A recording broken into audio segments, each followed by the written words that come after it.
Hello and good morning.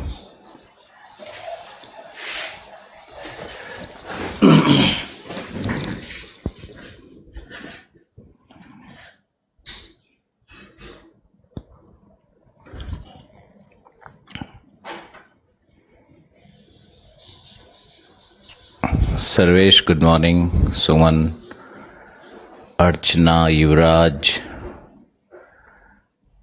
Chaudhary साहब, विनय, राजीव,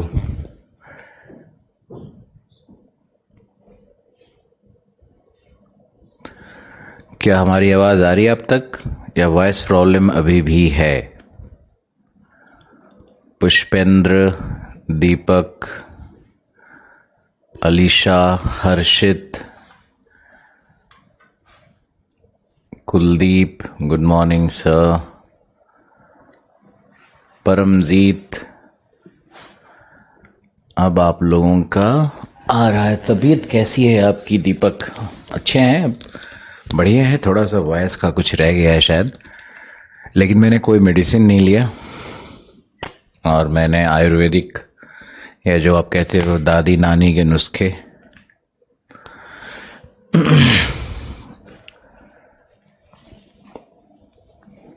आवाज़ आ रही है? ओके,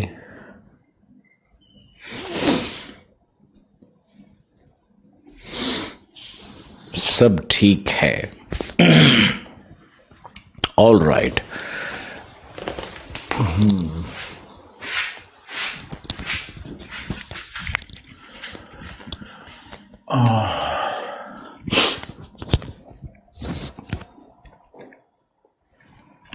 सब ठीक है, हम भी ठीक हैं। और मानसी जायसवाल, सुरेश, संदेश,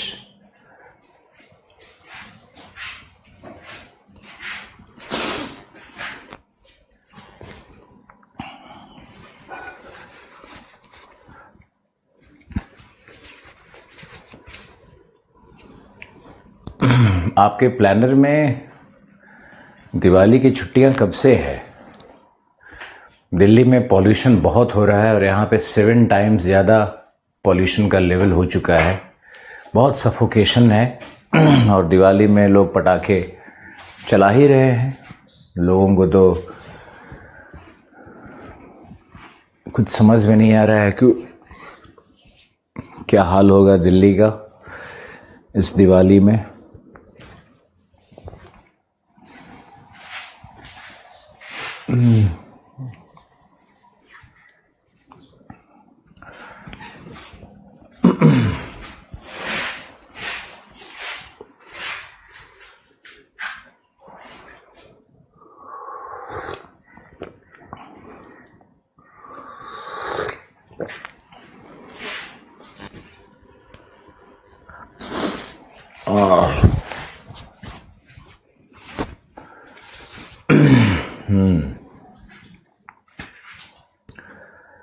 गायत्री, भार्गव,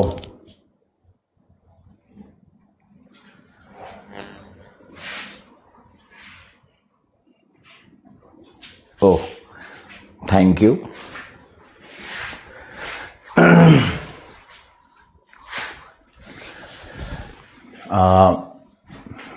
टॉपिक शुरू करते हैं।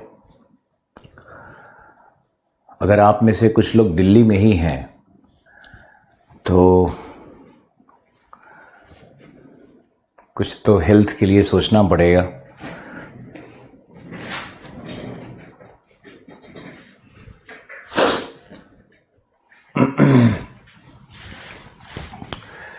आज का टॉपिक, आज का विषय, अगर हम लोगों ने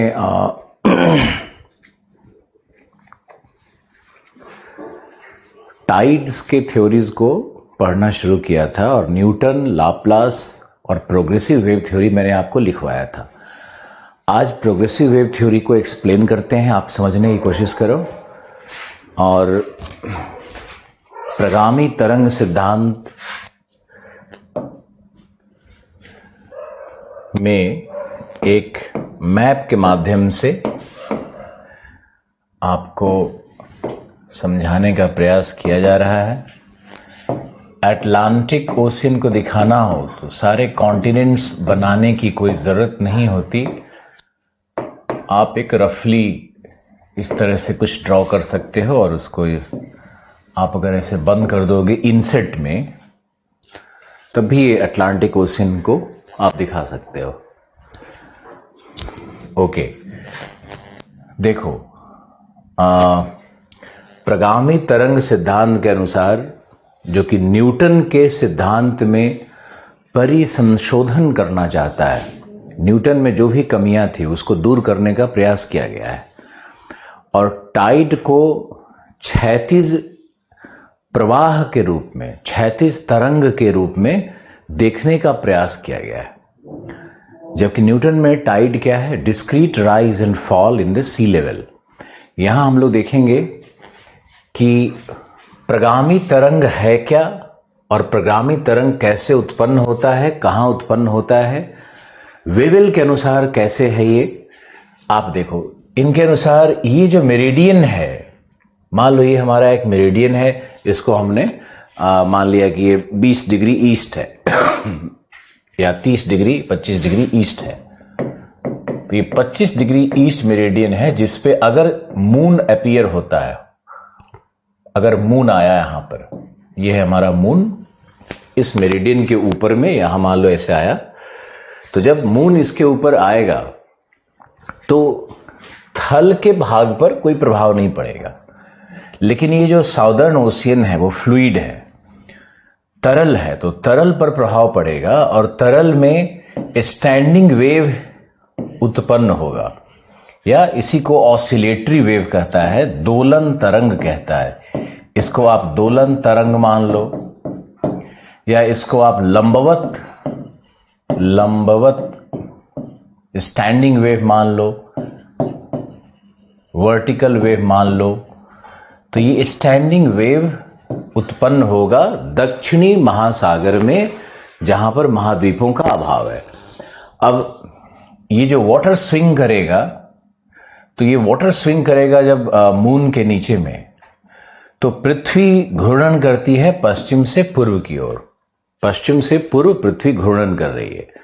तो यहां पे वाटर उठा और ये पश्चिम से पूर्व पृथ्वी घूम गई।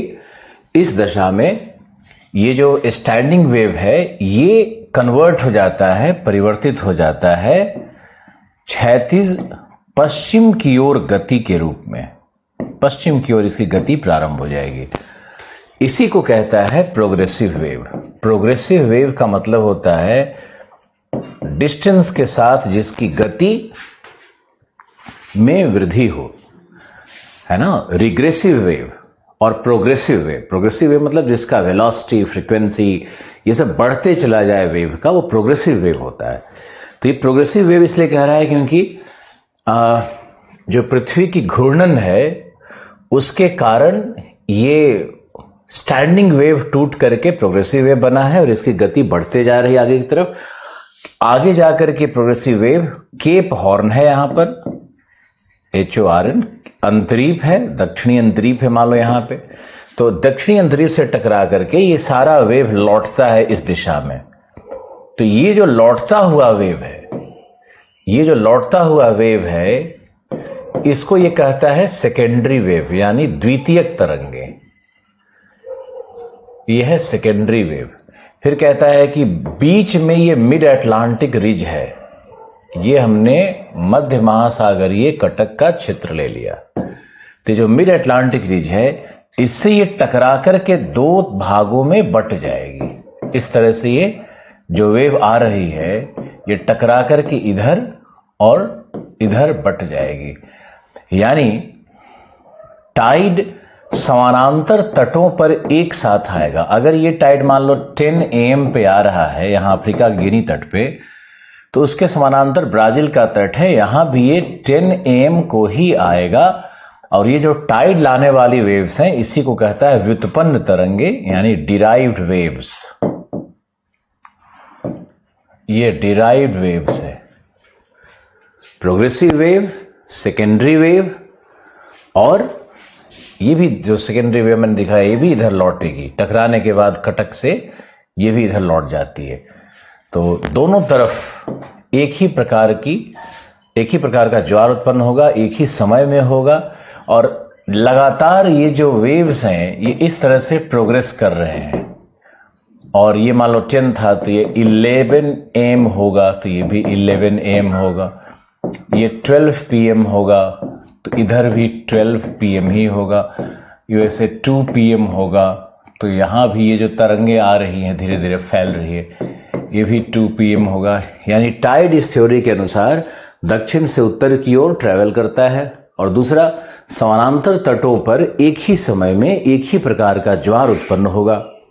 और तीसरा कि जो प्रोग्रेसिव वेव इंटर करता है उत्तर की तरफ महासागर में, तो उत्तर की तरफ चूंकि महाद्वीप संकीर्ण हो रहे हैं, सागर भी संकीर्ण हो रहे हैं, तो प्रगामी तरंगों की जो वेलोसिटी है वो लगातार ऊपर की ओर बढ़ते जाएगी।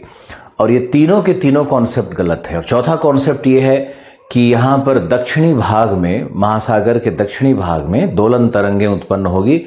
ऐसा कोई दोलन तरंग उत्पन्न होते हुए कभी नहीं देखा गया है। तो ये चारों का चारों प्रीमाइस गलत है। इसमें इसकी अगर आलोचना करना चाहोगे तो यही 4 मुख्य आलोचना इसका बनेगा। कौन कौन सा आलोचना बनेगा उसको आप लिख लो। ए दक्षिणी महासागर में स्टैंडिंग वेव जैसा कोई प्रमाण नहीं मिलता, या हमने इसको लिखवा दिया था।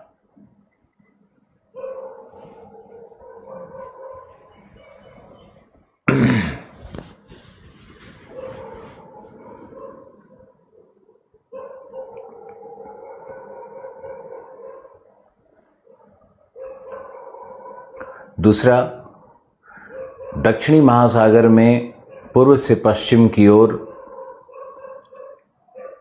प्रगामी तरंगों के संचरण के कोई भी निशान प्राप्त नहीं होते, कोई भी प्रमाण प्राप्त नहीं होते,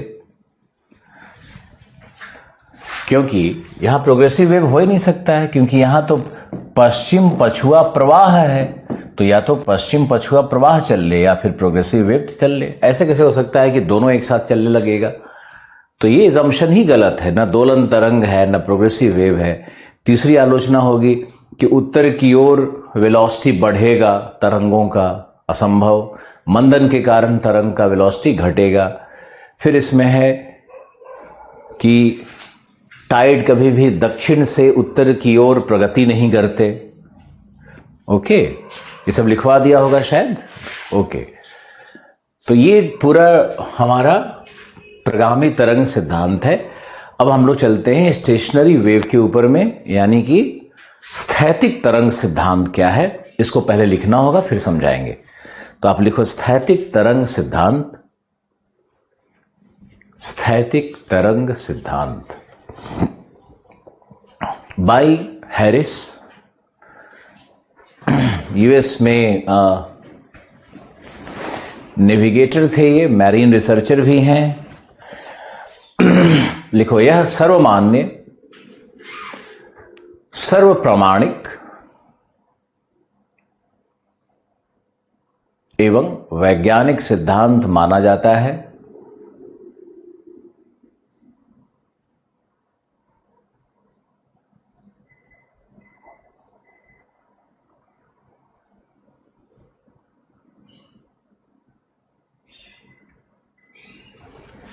माना जाता है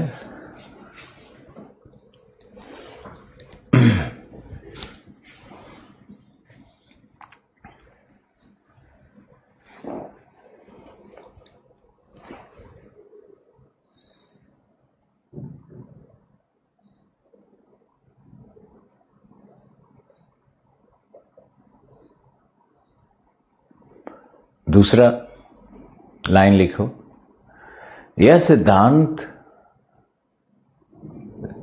ज्वार भाटा को या ज्वार को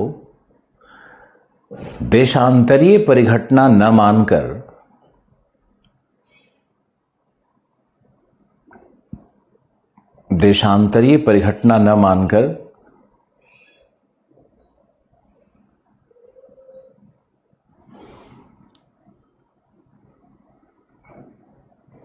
प्रादेशिक एवं स्थानिक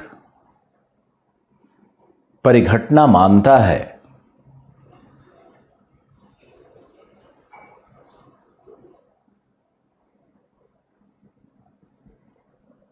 अर्थात ज्वार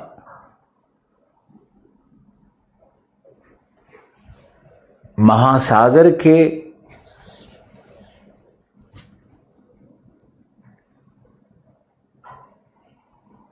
विभिन्न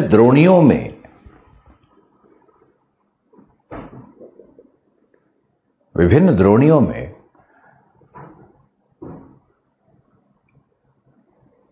पृथक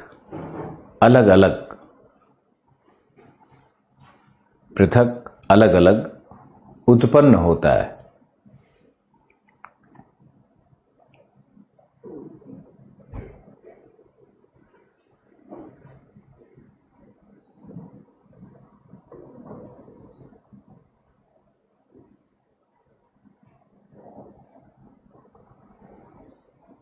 पृथक अलग अलग उत्पन्न होता है।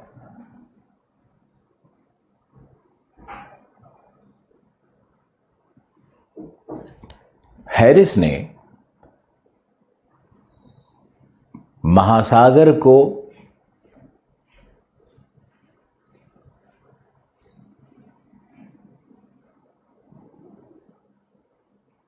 कटकों के आधार पर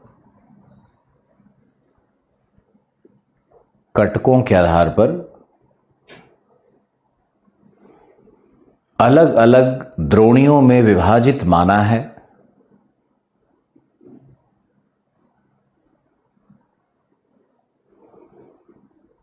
इन द्रोणियों में जल की गहराई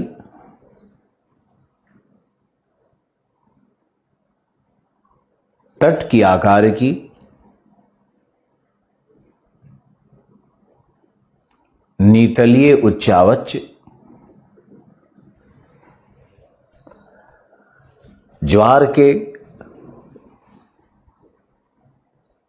आयाम परिमाण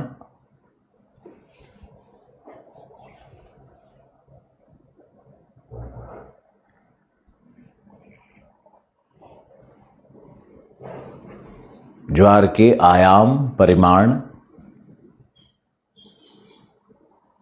एवं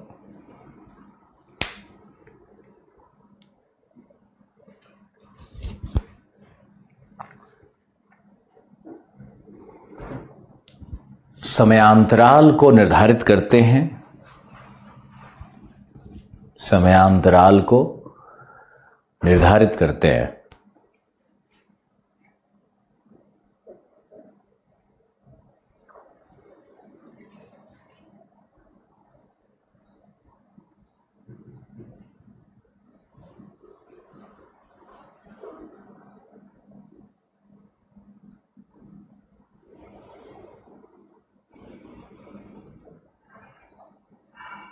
नेक्स्ट लिखो,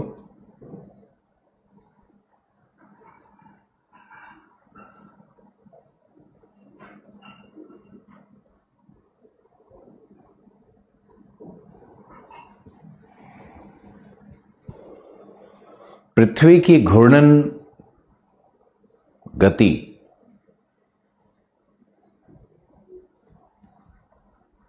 गुरुत्वीय त्वरण एवं कोरियोलिस विस्थापन भी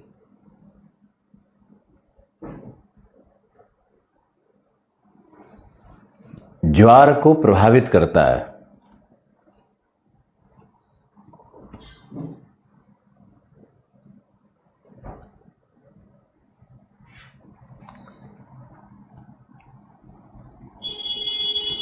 कोरियोलिस विस्थापन भी ज्वार को प्रभावित करता है।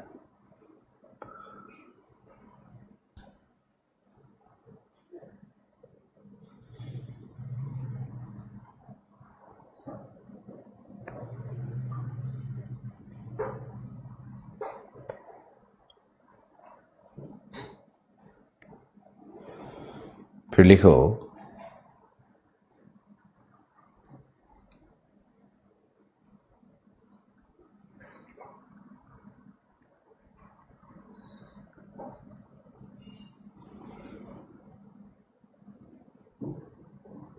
हैरिस ने पैराग्राफ चेंज करके हैरिस ने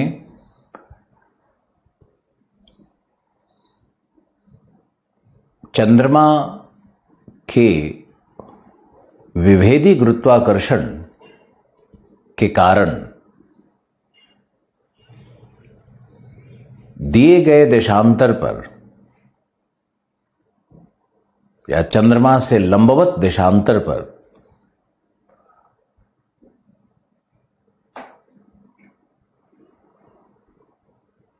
ज्वारीय दोलन की कल्पना करते हैं जो लंबवत तरंगे हैं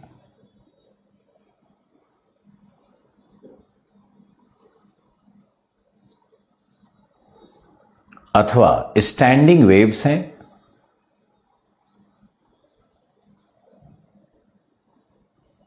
अथवा दोलन तरंगे हैं। वही है जो वेवेल कहते हैं, दोलन तरंगे हैं।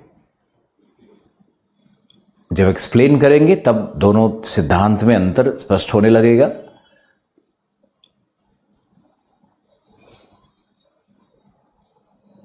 इसके बाद लिखो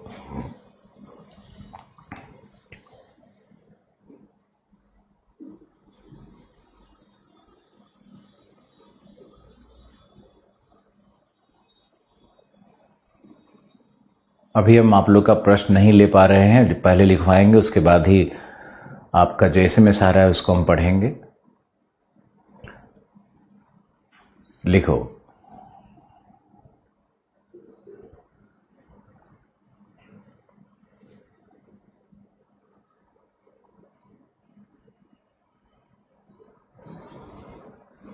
लिखो नेक्स्ट, दोलन तरंगे उत्पन्न होते हैं। फिर लिखो ये तरंग जिस स्थैतिक बिंदु के सहारे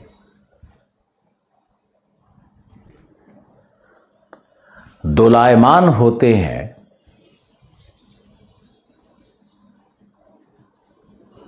उन्हें नोडल पॉइंट कहा जाता है। NODAL, उन्हें नोडल पॉइंट कहा जाता है। तथा जिस क्षैतिज अक्ष के सहारे दोलन कार्य करता है, जिस क्षैतिज अक्ष के सहारे दोलन कार्य करता है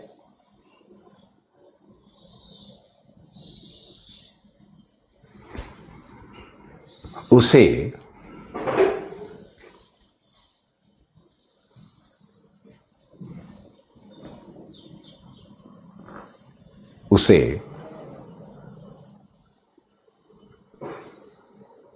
नोडल एक्सिस कहते हैं।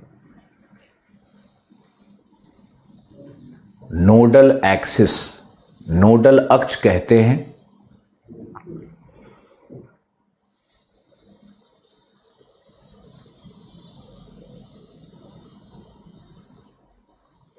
देखो इन्होंने महासागरीय द्रोणी में बाई नोडल ऑसिलेशन की कल्पना की है। बाई नोडल, BI-NODL,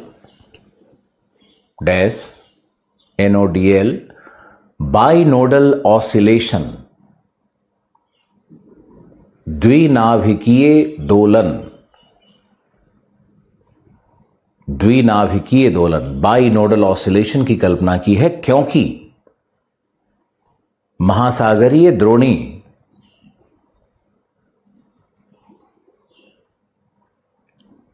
आपस में संयुक्त होते हैं।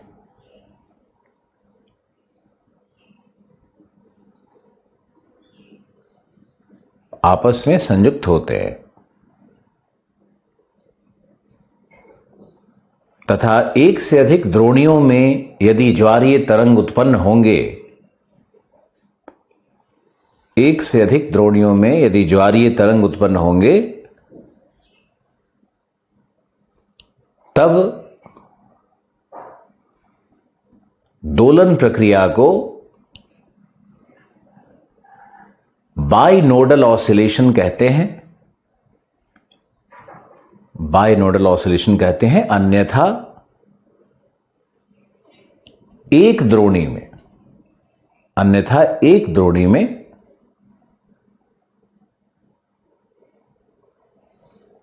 यूनिनोडल ऑसिलेशन उत्पन्न होगा। यूनिनोडल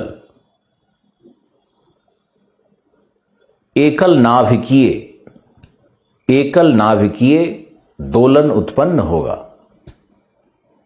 यूनिनोडल ऑसिलेशन उत्पन्न होगा। जिस दशा में या यूनिनोडल ऑसिलेशन की दशा में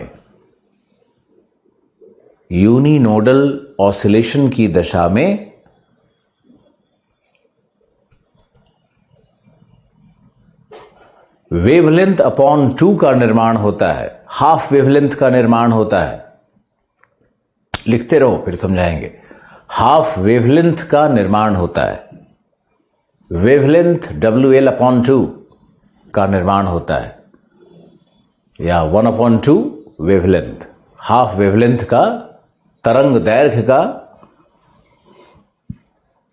निर्माण होता है। जबकि बाइनोडल ऑसिलेशन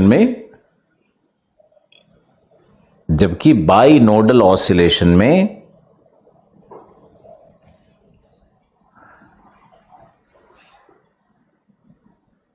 फुल वेवलेंथ एक पूर्ण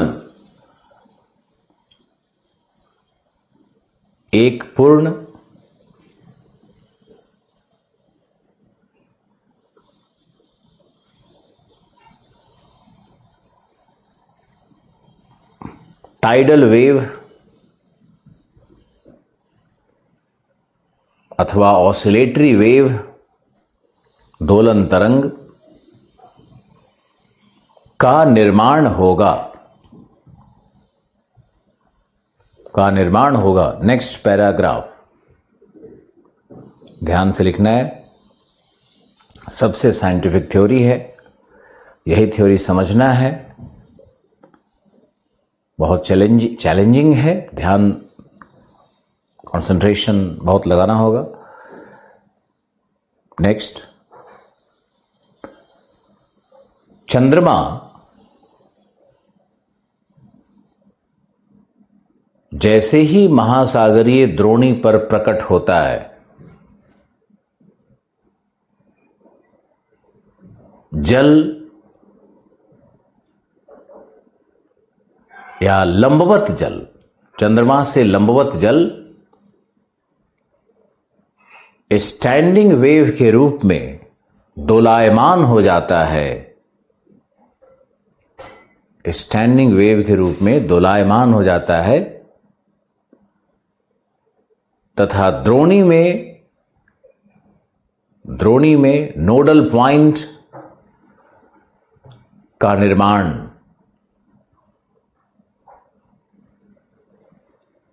नोडल एक्सिस के सहारे जल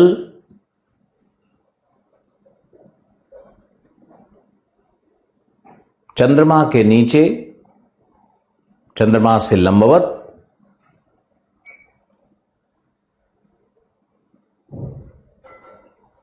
उठता है, परंतु पृथ्वी के घूर्णन एवं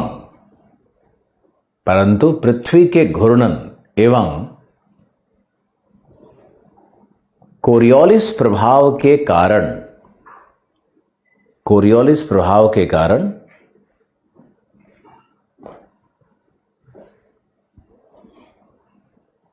नोडल एक्सिस के सहारे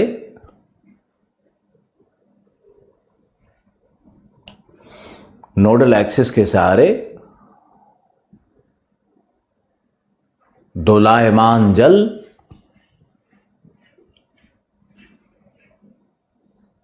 चक्रीय गति प्रारंभ करता है।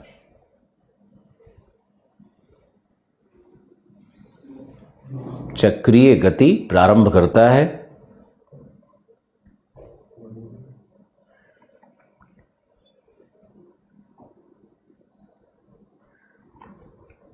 चक्रीय गति प्रारंभ करता है।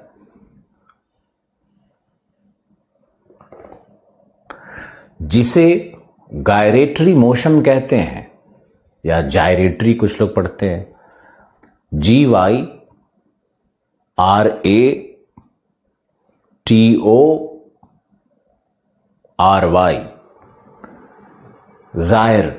जायर मतलब चक्र, जिसे गायरेटरी मोशन कहते हैं।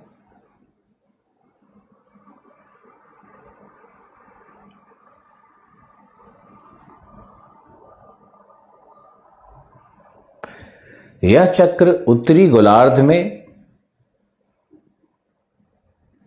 क्लॉकवाइज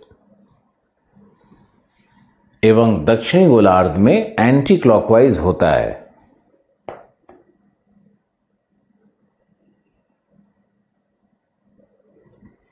दक्षिणी गोलार्ध में एंटी क्लॉकवाइज होता है। दक्षिणावर्त एवं वामवर्त होता है।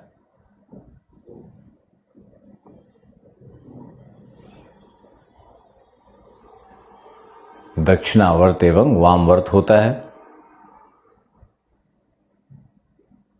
नेक्स्ट पॉइंट,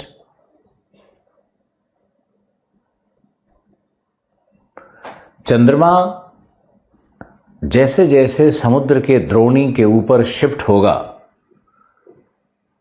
चंद्रमा जैसे जैसे यथा महासागरीय द्रोणी के ऊपर विस्थापित होगा,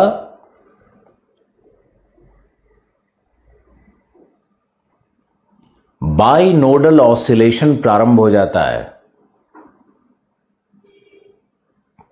बाइनोडल ऑसिलेशन प्रारंभ हो जाता है,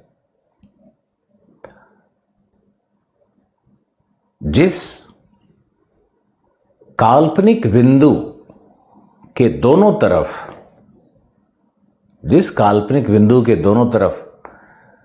जल का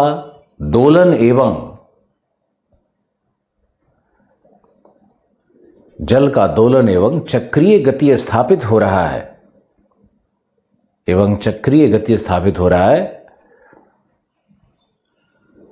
वह बिंदु एम्फीड्रोमिक पॉइंट कहलाती है। एम्फीड्रोमिक, AMPHI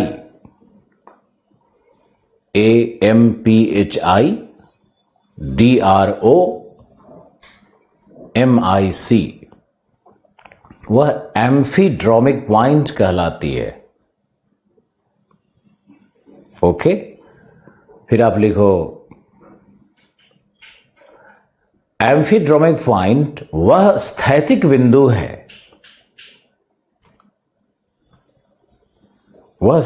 बिंदु है, जहां जल लगभग मोशनलेस होता है, गतिहीन होता है।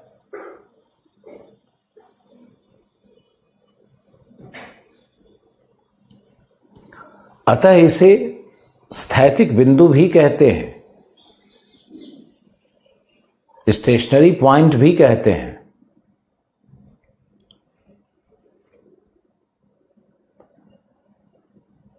तथा इस बिंदु के सहारे दोलन से जो तरंगें उत्पन्न हो रही है, इस बिंदु के सहारे दोलन से जो तरंगें उत्पन्न हो रही है, उन्हें स्टेशनरी पॉइंट कहते हैं, स्थैतिक बिंदु कहते हैं।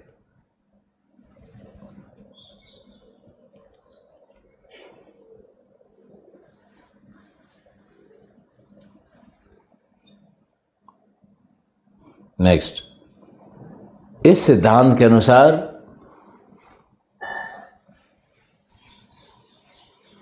ज्वार में दो घटनाएं होती हैं।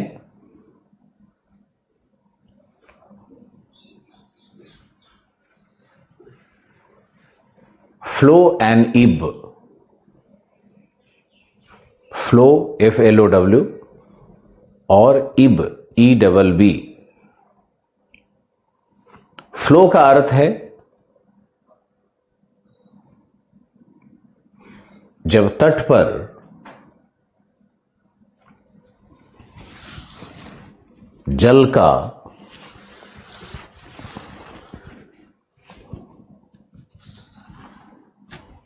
अतिक्रमण हो।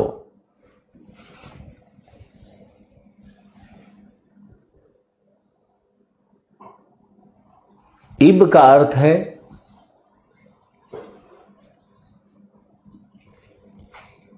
जब तट से जल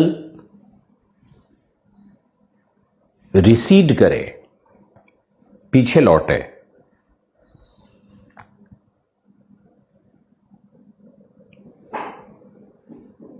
ज्वार में ये दोनों ही परिघटनाएं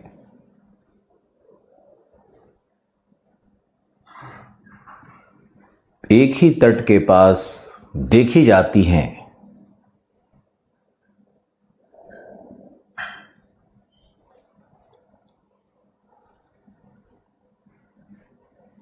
तथा महाद्वीपों के पूर्वी तट पर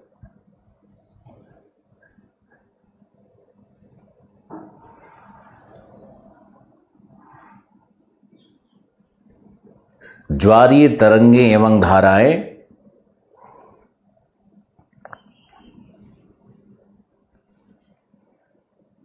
लगभग दक्षिण या दक्षिण पूर्व दिशा से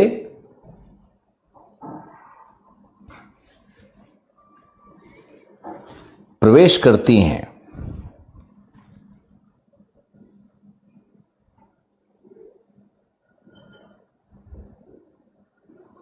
जो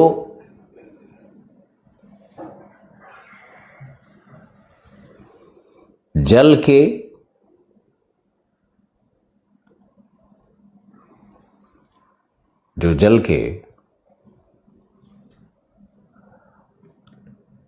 क्लॉकवाइज जायरेटरी मोशन का परिणाम होता है।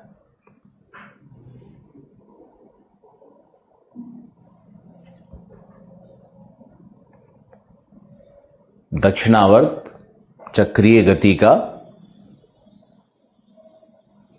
परिणाम होता है।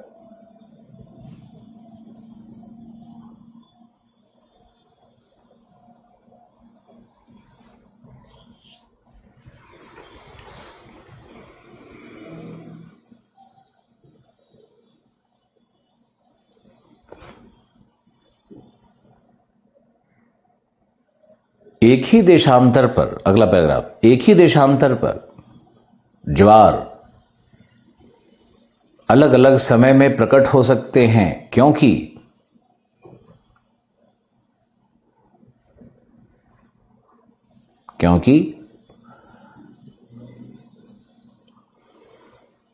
जल का दोलन एवं चक्रीय गति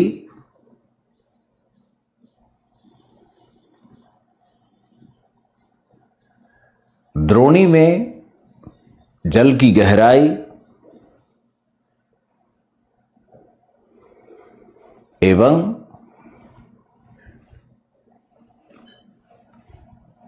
नोडल एक्सिस की लंबाई पर निर्भर करता है। नोडल एक्सिस की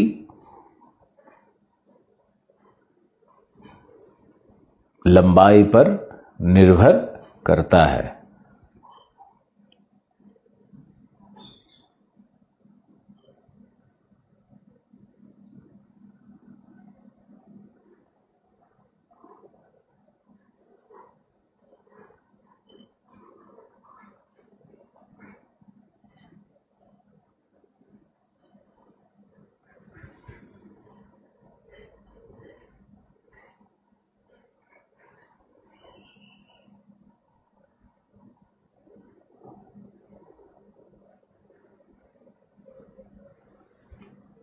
लिखो यहां तक कि, लास्ट लाइन, यहां तक कि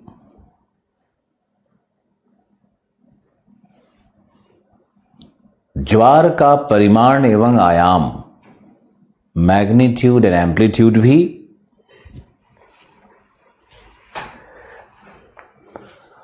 द्रोणी की आकार की एवं जल की गहराई ही निर्धारित करती है।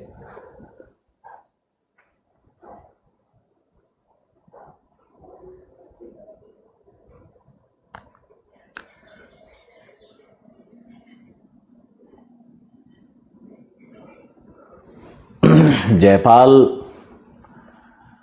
का कई सारा प्रश्न आया है, हम जयपाल आपके प्रश्न का उत्तर देंगे, लेकिन पहले आप स्टेशनरी वेव को बहुत ध्यान से समझो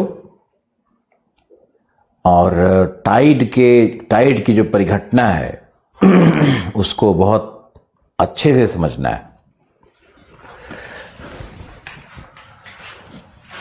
देखो, स्टेशनरी वेव थ्योरी है क्या और स्टेशनरी वेव थ्योरी में मूल बातें क्या है, सिद्धांत क्या है, एक बार रीडिंग करो। जो हमने लिखवाया है उसको एक बार पढ़ करके थोड़ा सा कोशिश करो खुद से रिलेट करने का। जितने भी पैराग्राफ्स लिखवाए उनका रीडिंग करो। मुझे थोड़ा टाइम लगेगा डायग्राम को बनाने में।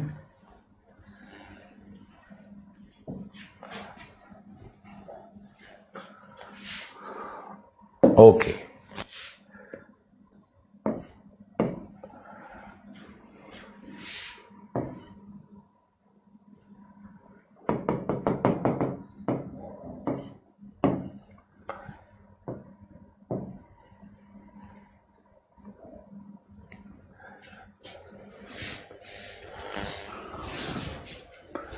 देखो, इस थ्योरी को समझने की कोशिश करते हैं।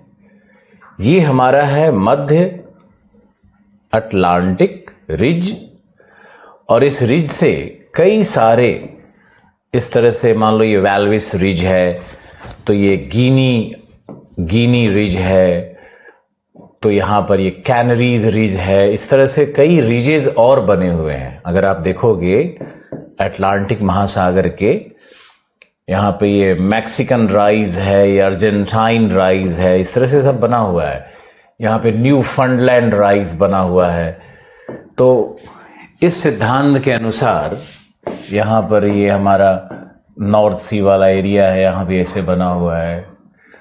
तो इस सिद्धांत में अगर हम लोग जाएंगे तो सबसे पहला लाइन क्या है, हैरिस ने क्या कल्पना की और हैरिस क्या कहना चाहते हैं, इस पर शुरू करते हैं। देखो, हैरिस के अनुसार टाइड देशांतरीय परिघटना तो नहीं है, क्षेत्रीय है, लोकल है, प्रादेशिक है, और पूरे ओशियन में एक साथ उत्पन्न नहीं होता, बल्कि ओशियन के अलग अलग द्रोणियों में अलग अलग प्रकार से होता है। तो ओशियन द्रोणी का अर्थ क्या है, ओशियन बेसिन का अर्थ क्या है, ओशियन टैंक क्या है, इसको समझना है कि ओशियन को कैसे टैंक में डिवाइड करें। तो कटक के आधार पर ओशियन को टैंक्स में विभाजित किया जाएगा। जैसे मान लो कि ये हमारा है डॉल्फिन रिज, यहाँ पे रोमांसी डीप है, ये हमारा है डॉल्फिन रिज, और डॉल्फिन रिज में ये जो हमारे कटक बने हुए हैं, यहाँ पर इस तरह से कटक बने हुए हैं, ये तट रेखा है। तो बीच में ये जो पॉइंट हमने जहां पर दिया, जो हमने आपने एक लिख दिया, ये एक द्रोणी है, ये दूसरा द्रोणी है, ये तीसरा द्रोणी है। इसी को ओशियन टैंक कह रहा है। और प्रत्येक ओशियन टैंक में ज्वारीय परिघटना अलग अलग प्रकार से स्वतंत्र रूप से आएगी, देशांतर पे नहीं आएगी। ओके, आपको ध्यान रखना है कि अब ओशियन टैंक की कल्पना, यहां पे देखोगे तो ये टैंक छोटा हो गया, यहाँ पे लैंड आ गया तो ये टैंक यहाँ पे छोटा टैंक हो गया, यहाँ पर अलग टैंक बनेगा, यहाँ पे इधर टेलीग्राफ प्लेट्यू है तो ये टैंक अलग हो गया। यानी टैंक का साइज कुछ भी हो सकता है, टैंक छोटा हो सकता है, टैंक बड़ा हो सकता है, टैंक बहुत बड़ा हो सकता है। पैसिफिक में जाओगे तो विशाल टैंक मिलेगा, वहां मध्य कटक नहीं है, वहां पे ईस्टर्न साइड में कटक मिलता है। जिसके कारण टैंक का साइज बहुत बड़ा हो जाता है। तो टैंक का साइज क्या है, टैंक की गहराई क्या है, द्रोणी किस प्रकार का बना हुआ है, ये बहुत बड़ा महत्वपूर्ण कारक है कि ज्वारीय तरंगे किस प्रकार की उत्पन्न होंगी और ज्वार किस प्रकार का आएगा। स्टेशनरी वेव थ्योरी में सबसे पहले कल्पना करो कि चंद्रमा मान लो इस मेरिडियन पे आया, उसको किसी चंद्रमा तो एक मेरिडियन को प्रभावित करेगा ही, तो इस मेरिडियन पर अगर आएगा तो आप देखो कि इस टैंक के जल को प्रभावित कर रहा है, लेकिन इस टैंक के जल को प्रभावित नहीं कर पा रहा है। फिर यहां इस टैंक के जल को प्रभावित कर पा रहा है, इधर भी प्रभावित कर पा रहा है, यानी कुछ एक ही मेरिडियन पे आने के बाद टैंक पर अलग अलग प्रभाव होगा। जो टैंक पहले आ जाएगा चंद्रमा के नीचे, जल जब जैसे ही चंद्रमा के नीचे पहले आएगा वहां पर ज्वारीय परिघटना शुरू हो जाएगी, उसका इनिशिएशन होगा, उसका वो प्रारंभ हो जाएगा। ओके, अब देखो इस टैंक पे पहुंचने के बाद क्या होगा कि ये जो जल है, यहां पे ये जो जल है समुद्र का तल है, तो ये समुद्र का तल, समुद्र के तल पे क्या प्रभाव होगा उसको देखना है। ये जल को ऊपर की ओर यहां खींचेगा, इस तरह से जल को ऊपर की ओर उठाएगा, इस तरह से ऊपर की ओर जल को उठाएगा। अब ये जल ऊपर, जिस पॉइंट से ऊपर की ओर जल उठाता है यही पॉइंट कहलाता है नोडल पॉइंट।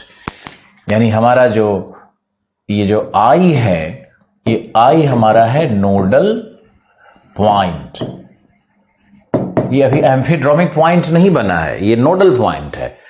और ये जो एक्सिस है जिसके सहारे इस जल का ऐसे उत्थान हो रहा है, या चंद्रमा के नीचे वर्टिकल जो जल उठने का कोशिश किया है, चंद्रमा के गुरुत्वीय बल के कारण जो जल ऊपर उठा है, तो जल ऊपर उठेगा तो यहां से खींचेगा ना, इस पॉइंट से ऊपर की तरफ खींचेगा। तो ये जो एक्सिस है यानी आई और जे, तो हम यहां पे आई और जे को अगर लेंगे तो आई जे क्या बनेगा, नोडल एक्सिस बनता है। यह है तुम्हारा nodal axis, nodal point, nodal axis.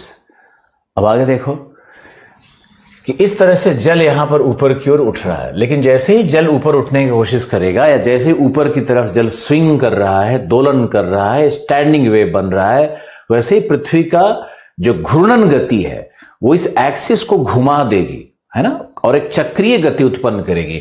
यानी ये इधर इस तरह से ये गति कायम हो जाएगी, इस तरह से ये गति कायम हो जाएगी और जल इस तरह से चक्र के रूप में घूमने लगेगा। इसी चक्र को हम लोग द्रोणी में बना हुआ जायर कहते हैं। ये अर्थ के रोटेशन से ये जायर बन जाता है। नोडल पॉइंट क्या है, नोडल एक्सिस क्या है, जायर कैसे बनता है, इसको ध्यान से देखो। अब क्या होगा कि जैसे ही ये नोडल यहां पे ये स्विंग करेगा तो ये ऊपर की तरफ ऐसे जा रहा है स्विंग, और यहां पे इस तरह से जल आ रहा है, इस तरह से जल ऐसे रोटेट कर रहा है। तो आप देखो कि ये जो पॉइंट है इसके दोनों तरफ धीरे धीरे ऑसिलेशन शुरू हो जाएगा, और जब दोनों तरफ ऑसिलेशन शुरू हो जाता है जल का, या उस बिंदु के चारों तरफ जब जल घूमने लगेगा, चक्रीय गति करेगा, जायरेटरी मोशन बनेगा, जायर बन जाएगा, उस दशा में इसी आई का नाम जो नोडल पॉइंट है यही स्टेशनरी पॉइंट भी कहलाता है, क्योंकि वहां पे जल बिल्कुल स्थैतिक हो जाएगा। और चूंकि इसी स्टेशनरी पॉइंट के दोनों तरफ जल दोलायमान है, इसीलिए इसी को कहते हैं एम्फीड्रोमिक पॉइंट। एम्फीड्रोमिक पॉइंट, तो एम्फीड्रोमिक पॉइंट का कॉन्सेप्ट आप देखो, नोडल पॉइंट ही स्टेशनरी पॉइंट बनता है और स्टेशनरी पॉइंट ही एम्फीड्रोमिक पॉइंट बनता है। यानी नोडल पॉइंट वो है जिसके सहारे प्रथम ऑसिलेशन, स्टैंडिंग वेव क्रिएट हुआ। स्टेशनरी पॉइंट वह है जो स्थैतिक बिंदु जिसके दोनों तरफ दोलन प्रारंभ हो जाता है, और एम्फीड्रोमिक पॉइंट वह है जिसके चारों तरफ जल का जायरेटरी मोशन शुरू हो जाता है और जल का चक्रीय गति शुरू हो जाता है। जायरेटरी मोशन यानी चक्रीय गति शुरू हो जाता है। यानी एम्फीड्रोमिक पॉइंट वो पॉइंट है जो स्टेशनरी पॉइंट भी है और नोडल पॉइंट भी है, और उसके दोनों तरफ जल का दोलन भी हो रहा है और चक्रीय गति भी हो रहा है। तो एम्फीड्रोमिक पॉइंट क्या है और नोडल एक्सिस क्या है, नोडल पॉइंट क्या है, जायर कैसे बनता है, इसको ध्यान से देखो। इसको हम एक डेमोन्स्ट्रेशन से भी आपको दिखाते हैं और अभी कई स्टेजेस में इसको समझाया जाएगा। एक काम करते हैं, मान लो कि ये जो हमारा हाथ है ये नॉर्थ सी है, ये मेरा सिर और इधर ये भाग नॉर्थ सी है मान लेते हैं। चंद्रमा इधर आया, मेरे लेफ्ट हैंड साइड में आया चंद्रमा, जहां पे ये हम हाथ ऐसे हिला रहे हैं। तो यहां पर अगर चंद्रमा आया, अभी थल पे था, थल से जैसे ही जल पर आया वैसे ही पानी क्या करेगा कि उसके नीचे स्विंग करेगा, ऐसे स्विंग करेगा, वो पानी में ऑसिलेशन क्रिएट करेगा, पानी में स्टैंडिंग वेव यानी लंबवत तरंग ऐसे करेगा। इसी को ऑसिलेशन कह रहे हैं, इसी को स्टैंडिंग वेव कह रहे हैं। यही लंबवत तरंग बनेगा। लेकिन क्या है कि जैसे ही लंबवत तरंग बनना शुरू होगा तो जिस एक्सिस के सहारे ये स्टैंडिंग वेव बन रहा है, ये जो एक्सिस है यही नोडल एक्सिस है। और जिस पॉइंट से जल उठा है, जो पॉइंट है जहां पर ये जो पॉइंट हम दिखा रहे हैं, ये देखो ये पॉइंट है, यहां से जो जल उठ रहा है, ऐसा तो नहीं ना कि बिल्कुल अमेरिका से उठ जाएगा। उस द्रोणी के सेंटर से या उसके सेंटर के आसपास से जो जल ऐसे ऊपर की ओर उठेगा, ऊपर की ओर स्विंग करेगा, यही नोडल पॉइंट बन रहा है जहां से जल ऊपर स्विंग कर रहा है। तो यह है नोडल एक्सिस, यह है नोडल पॉइंट, और ये हमारा स्टैंडिंग वेव। स्टैंडिंग वेव देखो यहां पर है, स्टैंडिंग वेव यहां पे बन रहा है। ओके, अब जैसे ही ये स्टैंडिंग वेव बनना शुरू होगा, पृथ्वी की घूर्णन हो रही है पश्चिम से पूर्व, तो जैसे ही ये घूर्णन शुरू होगी वैसे ही क्या हो जाएगा, ये जल घूमना शुरू करेगा। अब ये जल घूमना शुरू करेगा और कोरियोलिस इफेक्ट इस पे काम करेगा, तो ये जल रोटेट कर जाएगा, इस तरह से रोटेट कर जाएगा, इस तरह से रोटेट कर जाएगा। कैसे समुद्री धाराएं जायर जायर बनाती तो बड़ी विशाल स्तर पे बनाती है ना, ये छोटा सा टैंक में ऐसे रोटेशन से जायर बनेगा। और जैसे ही जायर ऐसे बनेगा, जायरेटरी मोशन शुरू होगा, वैसे ही ज्वार की परिघटना प्रारंभ हो जाती है। अब आपको और सुनना है अच्छे से। एक बाल्टी लेते हैं, बाल्टी में क्या करेंगे कि उसमें पानी डालेंगे और पानी डाल करके उसको घुमाओ, हाथ से जायरेटरी मोशन क्रिएट करो, तो देखोगे कि बीच में जो सेंट्रल वाटर है वो नीचे की तरफ डिप करता है, शांत है वहां पे जल लगभग, और उसके चारों तरफ मोशन है, सर्कुलेटरी मोशन है, और जल चारों तरफ किनारे पे ऊपर की ओर चढ़ना शुरू हो गया है। तो जैसे ही जल चढ़ना शुरू हो जाता है, यही ज्वार है। इसी तरह से ज्वार उत्पन्न होता है। उसी को यहां पर डायग्राम में दिखाया जा रहा है कि इस पॉइंट से देखो इस तरह से जल चारों तरफ चढ़ना शुरू हो गया। ये जो जल चल रहा है ना, ये घूम रहा है, ये जल यहाँ पर इस पॉइंट के सहारे, ये सब जायरेटरी मोशन है। और हम लोग अगर देखेंगे तो इस पॉइंट पे यानी एक्स पर, यहाँ पे आओ, इस तट के पास आओ, एक्स पर ज्वार ऊपर चढ़ रहा है। लेकिन इस भाग को अगर देखेंगे, वाई को देखेंगे, एक्स को देखेंगे तो पानी चढ़ रहा है, वाई को देखेंगे तो पानी को खींच रहा है, ये रिसीड कर रहा है। यानी यहां पर जो परिघटना होगी इसको हम लोग कहेंगे फ्लो, और ये जो पानी यहां से रिसीड हो रहा है इसको कहेंगे इब। यानी ज्वार जब टैंक में उत्पन्न होगा तो एक साथ दो परिघटनाओं को उत्पन्न करता है। पहला है फ्लो, जहां पे जल ऊपर चढ़ेगा तट पर, और दूसरा है इब, यानी कि वहां से जल रिसीड करता हुआ नजर आता है। तो ये परिघटना एक ही साथ, एक ही देशांतर पर, एक ही तट के आसपास में थोड़े डिस्टेंस पे दिखने लगती है। कितना लोग समझाए इसको। अब आगे देखो क्या होता है। आगे क्या होगा कि जो चंद्रमा है वो धीरे धीरे शिफ्ट करेगा। चंद्रमा इधर शिफ्ट कर रहा है, ध्यान से देखो, चंद्रमा इधर शिफ्ट कर रहा है, तो ये जो पॉइंट है, ये पॉइंट भी शिफ्ट करता चला जाएगा। अब चंद्रमा यहां पे जल को उठा रहा है, जहां पे नोडल पॉइंट था वहां से जल को पुल कर रहा है, तो यहां पर बनेगा तुम्हारा क्या, वो स्टैंडिंग वेव यहां बनेगा। और जो पॉइंट है, जो एम्फीट्रोपिक पॉइंट है, वो आगे की तरफ शिफ्ट कर जाएगा। और ऐसे ही शिफ्ट करते हुए चंद्रमा मान लो यहां पर आया, तो एक पॉइंट इधर, एक पॉइंट इधर, और बीच में ऐसे जल ऊपर की ओर उठा हुआ है। और जैसे ही दूसरे टैंक में शिफ्ट करेगा, यहां भी इस तरह का मोशन, ये जायरेटरी मोशन उसी तरह से तैयार कर देगा। मान लो तुम यहां पर खड़े हो अमेरिका के तट पे, पूर्वी तट पे खड़े हो, तो तुमको ऐसा प्रतीत होगा कि जो जल का प्रवाह है वो दक्षिण से या दक्षिण पूर्व से टाइड आ रहा है। यही वहम हुआ था विलियम वेवेल को। विलियम वेवेल अमेरिका में रिसर्च कर रहे थे, उनको यही वहम हो रहा था कि ज्वारीय तरंगे आती हैं दक्षिण से, इसीलिए उन्होंने प्रगामी सिद्धांत को, प्रगामी तरंग को दक्षिण में उत्पन्न होता हुआ माना और दक्षिण से उत्तर की ओर आता हुआ माना। लेकिन ये ऐसा नहीं था। स्टेशनरी वेव थ्योरी में बिल्कुल क्लियर हो गया कि जायरेटरी मोशन के कारण, कोरियोलिस प्रभाव के कारण ये तरंगे वहीं पे उस द्रोणी में चक्र की तरह घूमते हुए अंदर से बाहर की तरफ आ रही हैं। तो ये प्रगामी तरंग बिल्कुल गलत, और स्टेशनरी वेव थ्योरी जो है ना, ये बिल्कुल इसको माना गया। जैसे मान लो यहाँ ये जो तरंग ऐसे जो बनता है यही स्टेशनरी वेव है। अब मान लो यहाँ पे चंद्रमा आया, यहाँ पे उठा ज्वार, तो ये ऐसे बना, यहाँ पे ये जो वेव बना है ऐसे, तो इसी तरह से ये वेव बनता चला जाता है। कभी ये बनेगा, फिर ये बनेगा, फिर ये बनेगा, इस तरह से वेव बनता चला जाता है। इसी को स्टेशनरी वेव की संज्ञा दी गई है। और चंद्रमा जो ज्वार है वो लॉन्गेस्ट पॉसिबल, दीर्घतम तरंग माना गया है। जो ज्वार होता है, ज्वारीय तरंग होता है, उसको समुद्र में उत्पन्न दीर्घतम तरंग माना जाता है। आप देखो कि 2 टैंक में एक वेव लेंथ का बना हुआ है, कितना विशाल तरंग बनता होगा, है ना। और जल उसके नीचे ऑसिलेट कर रहा है। एम्फीड्रोमिक का कॉन्सेप्ट मैंने बता ही दिया।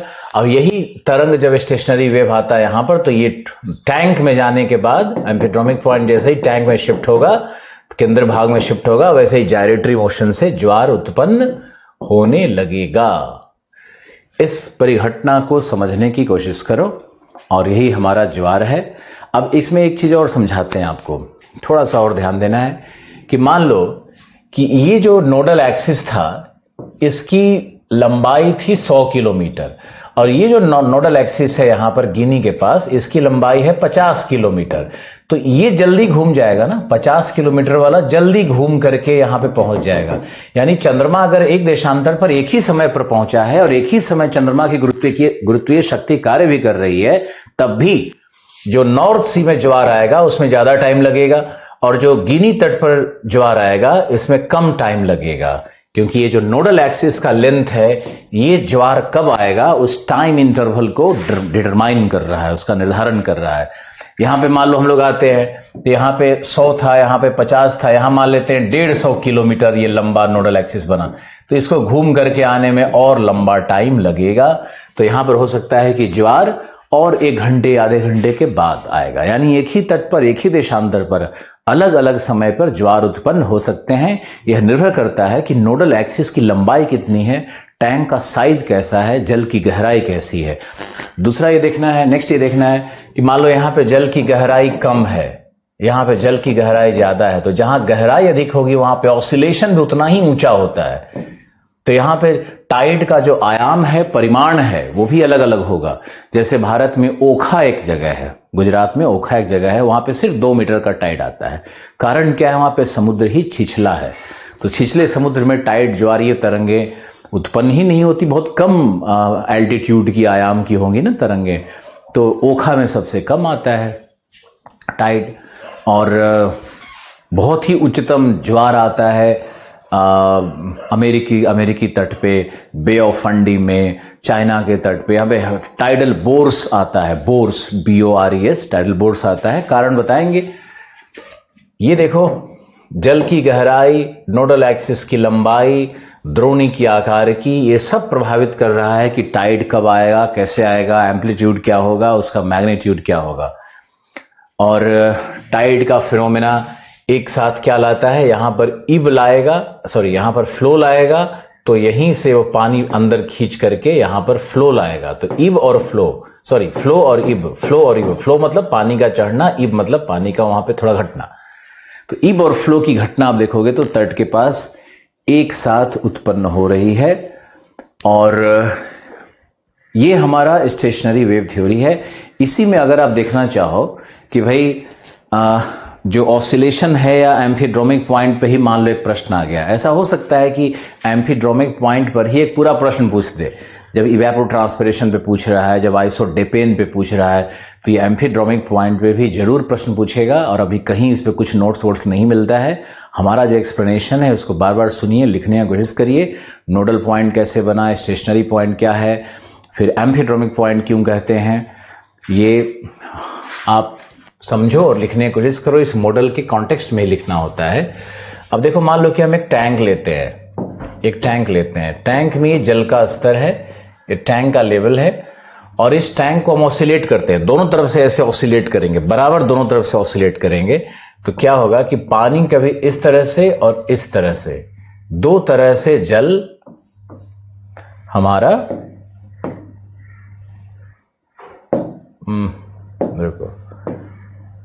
थोड़ा सा इसका अलाइनमेंट सही करना पड़ेगा मुझे, ये इधर, दो तरफ से जल, और ये बीच में हमारा था सी लेवल, ये हमारा वाटर लेवल मान लो इसको। तो ये जो पॉइंट है, आप देखो कि आप एक टैंक में जल को लेकर के अगर स्विंग करते हो जल को, तो जल कभी इधर ऐसे ऑसिलेट करेगा। तो इसमें ये और ये यहां पे तो ऑसिलेशन मैक्सिमम दिख रहा है आपको, लेकिन ये जो पॉइंट है जहां हमारा हाथ जुड़ रहा है, ये जो पॉइंट है, वहां पे जल लगभग स्थैतिक हो जाता है, लगभग स्थैतिक। यही स्टेशनरी पॉइंट है। यानी ये जो पॉइंट है, इसी को हम लोग स्टेशनरी पॉइंट या इसी को नोडल पॉइंट कहेंगे। और इस नोडल पॉइंट के सहारे अगर आप देखोगे, तो हम अगर इधर ऑसिलेट करते हैं तो ये जल है, इधर ऑसिलेट करेंगे तो ये जल स्तर है ना। तो ये हम अगर इसको ले लें, अगर I और J को ले लें, तो I J क्या है, वेवलेंथ अपॉन 2, है ना। और अगर हम O और P को भी ले लें, तो ये भी क्या है, वेवलेंथ अपॉन 2। हाफ वेवलेंथ बन रहा है। एक टैंक में पूरा तरंग नहीं बनता है, हाफ तरंग बन रहा है, एक तरंग दैर्घ्य है। ये वेवलेंथ अपॉन हाफ ही तो है। ये पूरा तरंग कहाँ है? पूरा तरंग तो तब बनेगा जब ये इस तरह से मान लो जल उठा है और इधर भी ऐसे बना, तब नहीं होगा पूरा तरंग। या इधर ऐसे जल उठा है तो इधर ऐसे पूरा बनेगा। ये होगा एक वेवलेंथ, है ना। दो गर्तों के बीच में जो डिस्टेंस है वो एक वेवलेंथ का है। थोड़ा सा कॉन्सेप्ट है 6-7 क्लास के फिजिक्स का, वो आपको याद रखना है कि वेवलेंथ क्या है। तो इस कंडीशन में हम लोग देख रहे हैं कि वेवलेंथ तो बनता ही नहीं है और ओनली हाफ वेवलेंथ बन रहा है, सिर्फ हाफ वेवलेंथ बन रहा है। तो कैसे बनेगा? ये जो ऑसिलेशन, इसी को हम लोग यूनिनोडल कहते हैं। ये यूनिनोडल ऑसिलेशन है जो एक टैंक में होगा। अब ऐसा करो कि दूसरा टैंक भी ले लो, इसके साथ दूसरा टैंक हम लोग जोड़ देते हैं, और दूसरे टैंक में भी अगर ऑसिलेशन होगा तब क्या होगा? तब देखो, तब निश्चित रूप से ये पूरा वेवलेंथ बनेगा। ये देखो एक वेव पूरा ये बन रहा है। P था हमारा, O था हमारा, यहां पे कुछ कर लेते हैं, ये I था हमारा, ये J था हमारा, तो इसको हम कर लेते हैं M और N कर लेते हैं। तो M, I और J ये भी एक वेवलेंथ है, और N O P ये भी एक वेवलेंथ है। यानी अगर हम N O P को लेंगे तो ये हमारा वेवलेंथ फुल वेवलेंथ है, ये हाफ वेवलेंथ नहीं है। यानी ये जो ऑसिलेशन हो रहा है ये है बाइनोडल, और बाइनोडल ऑसिलेशन में ही टाइडल वेव बनता है। बाइनोडल ऑसिलेशन में ही टाइडल वेव बनेगा। तो ये जो बाइनोडल ऑसिलेशन दिखा रहा है, इसमें ये जो हम देख रहे हैं ना, या ये भी ले लो, आप चाहो तो ये भी ले सकते हो, ये भी एक वेवलेंथ है। ये ट्रफ दिखा रहा है या गर्त दिखा रहा है, ये स्ट्रिंग दिखा रहा है, जैसे आप लेना चाहो। तो ये एक ऑसिलेटरी वेव है, इसी को टाइडल वेव कहेंगे। यही हमारा टाइडल वेव यही बनता है, ये टाइडल वेव यही है। यानी NOP हमारा वेवलेंथ फुल वेवलेंथ है, और यही हमारा टाइडल वेव भी बना रहा है। और ये जो ऑसिलेशन हो रहा है, ये हमारा बाइनोडल ऑसिलेशन सिस्टम है। महासागरों में कौन सा ऑसिलेशन सिस्टम होगा? बाइनोडल होगा, यूनिनोडल तो होगा नहीं। तो टाइडल वेव बनता है या नहीं महासागरों में? बिल्कुल बनता है। एक टैंक में बनेगा या दो में बनेगा, 2 या 3 या 4, 2 से अधिक टैंक में भी बाइनोडल ऑसिलेशन हो सकता है ना। तो आपको ये याद रखना अच्छी तरह से कि बाइनोडल ऑसिलेशन होगा ओशियन में, और कैसे टाइडल वेव जनरेट होता है, एम्फीड्रोमिक पॉइंट क्या है टाइड्स में, कैसे रीजनल परिघटना है, लोकल परिघटना है। मुझे आशा है कि इस वीडियो को आप 1-2 बार और देखोगे, फिर आपके पूरे समझ में आएगा। और अपना वीडियो कभी भी शेयर नहीं करो, कभी किसी से शेयर नहीं करना है। शेयर करोगे तो तुम्हारा ही नुकसान है। ऐसे तो 5 बार सीन है तुम्हारे पास, तो तुम कभी भी उसको देख सकते हो।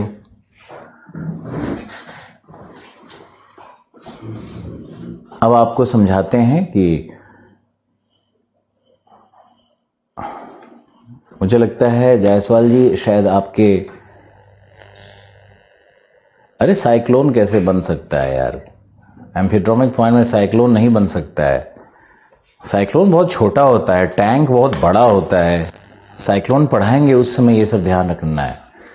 ओके कुलदीप, एम्फीड्रोमिक पॉइंट का जो वेवलेंथ हम बता रहे हैं वो हजारों किलोमीटर का होता है। इतना बड़ा साइक्लोन थोड़ी होता है। और चक्रीय गति इतनी तेज थोड़ी होती है। चक्रीय गति बहुत सामान्य होती है। बहुत तेजी से जल नहीं घूमने लगता है। बहुत उसको, इस फिनोमेना को बहुत बड़े स्केल पे देखना है। फुल वेवलेंथ में 2 नोडल बिंदु होते हैं। बिल्कुल होंगे, बिल्कुल होंगे। बिना 2 नोडल पॉइंट के एक फुल वेवलेंथ बनेगा ही नहीं। बिल्कुल सही आशीष चंद्र यादव, बिल्कुल सही जा रहे हो। और जो हमारे जाखड़ साहब का प्रॉब्लम था, जाखड़ साहब का प्रॉब्लम तो नीचे चला गया, चैट में हम पढ़ भी नहीं पाए। ध्रुवीय क्षेत्रों में कभी ज्वार आता ही नहीं होगा सर। क्यों नहीं आएगा ज्वार? ज्वार आएगा। वहां मान लो बर्फ जमा हुआ है तो नहीं आएगा, लेकिन वहां अगर पानी है, छिछला जल है या गहरा जल है या छोटा टैंक है, बड़ा टैंक है, तो वहां निश्चित रूप से ध्रुवों में, ध्रुवीय क्षेत्र में भी ज्वार आएगा। ज्वार की परिघटना तो थल पर भी आती है ना, पर्वत पर भी आती है। पर्वत भी 3 सेंटीमीटर से 5 सेंटीमीटर उठ जाता है। मैदानी भागों में चट्टानें भी कुछ 1-2 सेंटीमीटर, चूंकि घनत्व अधिक है मैदानी भागों का, तो 1 ही 2 सेंटर तक उठेगा।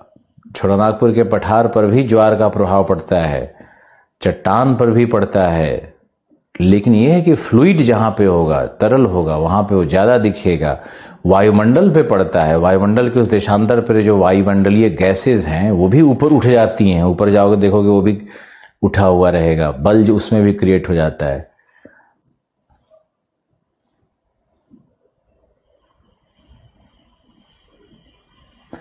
जहां द्रोणी नहीं होगी इसका मतलब वहां पानी नहीं होगा, और जहां पानी होगा वहां पे द्रोणी तो बन ही रहा है, चाहे छोटा साइज का बने या बड़ा साइज का बने। तो दीपक कुमार, जहां भी पानी है वहां कोई ना कोई द्रोणी तो है ही, तो वहां टाइड तो आएगा ही। अग्रवाल को समझ में आ गया है शायद। और भी प्रश्न पूछ सकते हो। और टाइड का प्रभाव हमारे मन मस्तिष्क पर भी होता है, जिससे भारतीय शास्त्रों में बहुत ही गहन अध्ययन किया गया है। जैसे हमने कल बताया था कि अमावस्या और पूर्णिमा को टाइड्स आते हैं, स्प्रिंग टाइड आते हैं। तो आप देखोगे कि हमारे यहाँ अमावस्या को कई बार इनऑस्पिशियस माना जाता है, अशुभ माना जाता है, और कहते हैं लोग कि भाई उस दिन आप ज़्यादा कोई एक्टिविटी नहीं करो, बाहर नहीं निकलो। तो उसका मूल कारण जो मेरे समझ में आता है कि भारतीयों को ये ज्ञान था कि इस दिन टाइड स्ट्रांग है, स्प्रिंग टाइड है, और इस दिन कोई मानसिक कार्य या कोई इस तरह का कार्य नहीं करना चाहिए, क्योंकि हमारा जो ब्लड प्रेशर का लेवल होता है वो शायद अफेक्टेड होगा। साइंस इसको बहुत आंशिक रूप से सत्य मानता है, पूर्ण सत्य नहीं मानता है, लेकिन भारतीयों का अपना फेथ है। भारतीयों का जो साइंस है ना, वो धर्म और साइंस को ये लोग सेपरेट नहीं करते हैं, क्योंकि भारत में धर्म का मतलब है धारयति इति धर्मम। जो नेचर की मूल प्रकृति है उसी को धर्म माना गया है। जैसे अग्नि की मूल प्रकृति जलाना है, तो जलाना, टू बर्न, वो रिलीजन है उसका, आग का। जैसे मानव है तो मानव में मानवता होनी चाहिए, कॉम्पैशन होना चाहिए, दया होनी चाहिए, तो ये मानव धर्म है। तो भारतीय संस्कृति में धर्म का अर्थ वो नहीं है, वो प्रोफेटिक रिलीजन की बात ही नहीं करता है। भारत में हर आदमी को राइट टू इन्वेस्टिगेट है। हर आदमी प्रयोग कर सकता है धर्म के साथ, हर आदमी अपनी विधि का विकास कर सकता है। कोई निश्चित विधि नहीं की गई है, और सच तो यही है कि कोई निश्चित विधि की भी नहीं जा सकती है। और जिन लोगों ने विधियों को, मान्यताओं को निश्चित किया है, नियत किया है, उसी पर चलना है उनको, वो सब कहीं ना कहीं वो प्रोफेटिक रिलीजन्स बन जाती हैं। और प्रोफेटिक रिलीजन बन जाती हैं तो उसमें बड़ा स्टॉन्च, उसमें ओपननेस खत्म हो जाता है, उसमें वो रिजिडिटी बहुत आ जाती है। ये बात एक आइंस्टीन के लेक्चर में मैंने सुनी थी, जब आइंस्टीन और बर्नार्ड शा का एक लेक्चर हो रहा था, वो लोग भारतीय संस्कृति का बहुत बड़े समर्थक रहे हैं, उपनिषदों के वाणी का बहुत समर्थक रहे हैं ये लोग। अब आइंस्टीन से बुद्धिमान तो हम और आप हैं नहीं, तो शायद उनकी बात को मानने में बहुत भलाई है कि भाई रिलीजन का मतलब वही है कि जो हम लोगों को इन्वेस्टिगेट करने का, टेस्ट करने का, हमको अधिकार है कि हम अपने रिलीजन के बातों को टेस्ट करें, उसको समय के साथ प्रासंगिक माने या न माने, ये मेरा अधिकार होना चाहिए।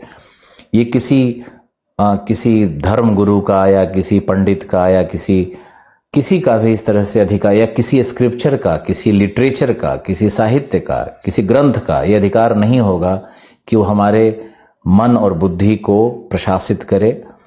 मुझे उसके अनुसार चलना है क्योंकि वो तो प्रोफेटिक है भाई, वो तो भगवान कह के गए हैं, ऐसा मानना मानव अपने साथ सबसे बड़ा अत्याचार वही करता है।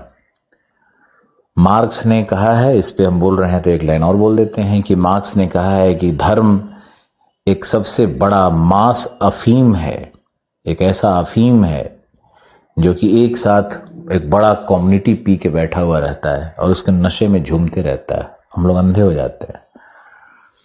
जितने भी लोग साइंस को प्यार करते हैं, प्रगति को प्यार करते हैं, हम लोग अगर अपने माँ बाप की हर बात को मान लिए होते ना तो आज वैदिक सभ्यता में ही रहते। अगली पीढ़ी अगर पिछली पीढ़ी की हर बात को मानना शुरू कर दे और उन्हीं के चरण कदम पे चलना शुरू कर दे तो ऋग वैदिक एज से आगे युग बढ़ता ही नहीं। वही हम लोग धोती पहन करके और वही सब काम कर रहे होते और समाज आगे नहीं बढ़ता।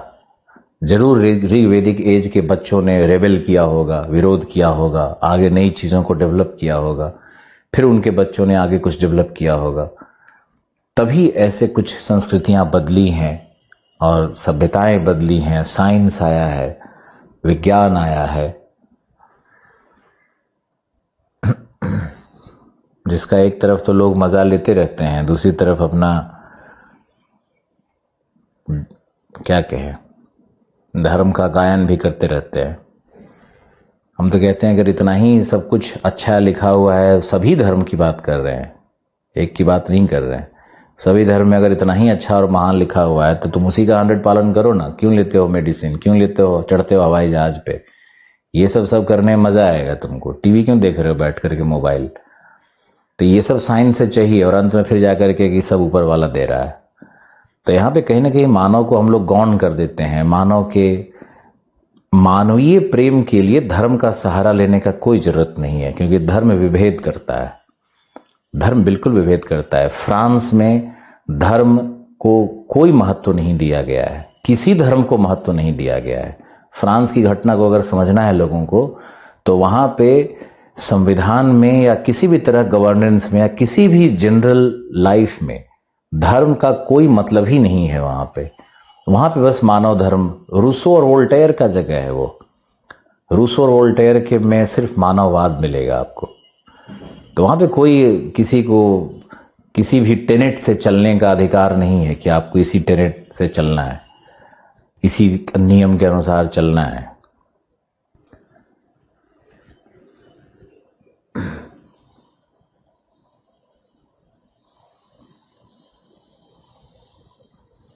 महावीर प्रताप कह रहे हैं कि वॉइस प्रॉब्लम हो गया, कोई नहीं।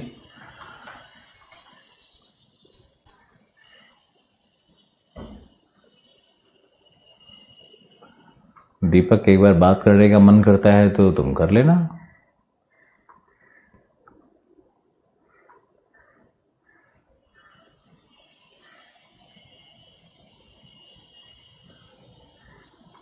वीडियो देख सकते हैं आप लोग, शायद 1 साल तक वैलिड होगा।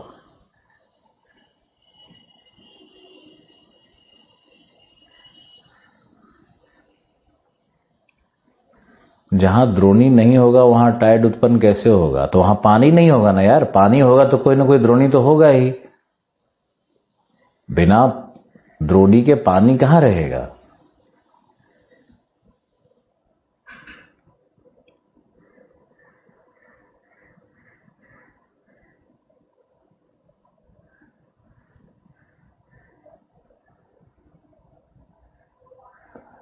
हाँ, हम लोग जो डेड बॉडी को जलाते हैं, ये सब डेड बॉडी को अब एक ही रास्ता है कि ये सब पेड़ को बचाना ज़्यादा इम्पोर्टेंट है। ये सब जो होता है धर्म के नाम पे, वो सिर्फ प्रकृति के साथ गलत हो रहा है और कोई भी व्यक्ति उसका समर्थन कभी नहीं कर सकता है। डेड बॉडी को जलाना चाहिए, उसको गाड़ना भी नहीं चाहिए। गाड़ने में भी बहुत प्रॉब्लम है, गाड़ने में भी सारा लैंड एरिया कहाँ चला जाएगा, तो बहुत सारे प्रॉब्लम्स हैं। आपको ये सब चीज़ें बनी थी पहले इस आधार पे कि मान लो कि वेस्ट एशिया है, वहाँ बालू है, वहाँ तो वृक्ष है नहीं, तो वहाँ तो लोग दफन करेंगे। क्रिश्चियनिटी में, इजिप्शियन सिविलाइजेशन में, बेबीलोनियन सिविलाइजेशन में आप देखोगे, वहाँ मेसोपोटामिया में तो सैंड है, तो वहाँ पे तो लोग बरियल करेंगे ना। ये इसका धर्म से कोई रिश्ता होता ही नहीं है, ये तो वहाँ की धर्म के पहले की भी सब बात है। ओके, तो अभी तो यहाँ इंडिया में तो सबसे अच्छा क्रीमेटोरियम है कि क्रीमेटोरियम में सारे लाश को डालिए और इंडियंस अपना अस्थि कलश बन जाए और उस अस्थि से खेत में आप डाल दीजिए, खेत की उर्वरता बढ़ जाएगी। ये नदी में डाल के नदी को अपवित्र मत करिए। और ये चीज़ें कहीं ना कहीं कानूनी रूप से अब लागू करनी पड़ेंगी, भारत में या पूरी दुनिया में लागू करनी पड़ेंगी। ये सारा जो बरियल्स है और जो पेड़ काट के जलाना है और जो स्वर्ग लोग पहुंचा रहे हैं गंगा में डाल करके, ये सब बंद कराना ही होगा।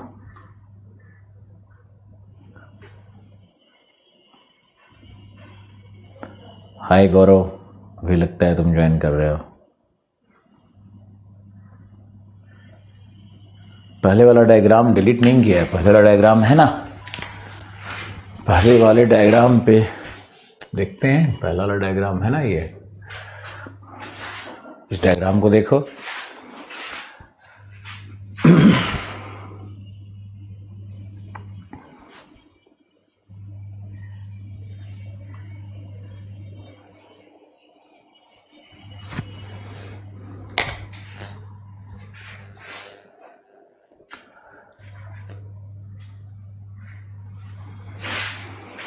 ये हमारा स्टेशनरी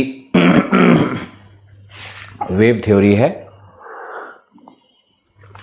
कितने लोगों को स्टेशनरी वेव थ्योरी बिल्कुल समझ में आ गया और टाइड के परिघटना को अच्छी तरह से समझने लगे हो? मुझे लिख करके बताओ, 1-2 SMS लिखो, फिर हम आगे क्लास में आगे कुछ बढ़ाते हैं।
ओके, प्रशांत, प्रताप,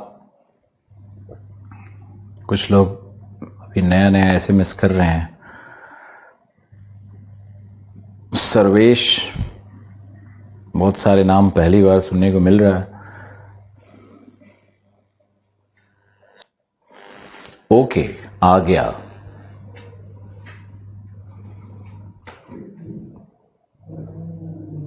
आंसर कैसे चेक होगा सर?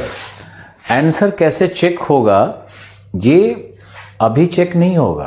आंसर चेक होने के लिए उपाय किया जाएगा, व्हाट्सएप ग्रुप है, वो सब बनाएंगे, उसमें करेंगे आंसर चेक आपका।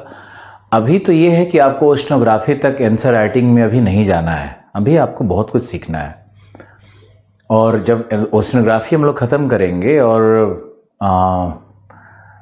दिवाली के बाद जियोमॉर्फोलॉजी शुरू करेंगे, तो जब जियोमॉर्फोलॉजी शुरू होगा उसके बाद हम लोग काम करेंगे बहुत जम करके आंसर राइटिंग पे।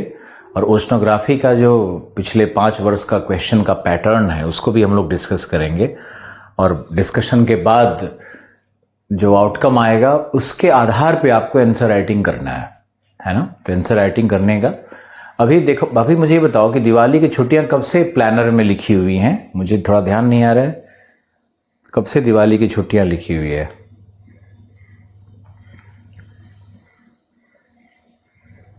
समझ में आ गया? ओके, स्वाति लिख रही हैं हमारे समझ में जब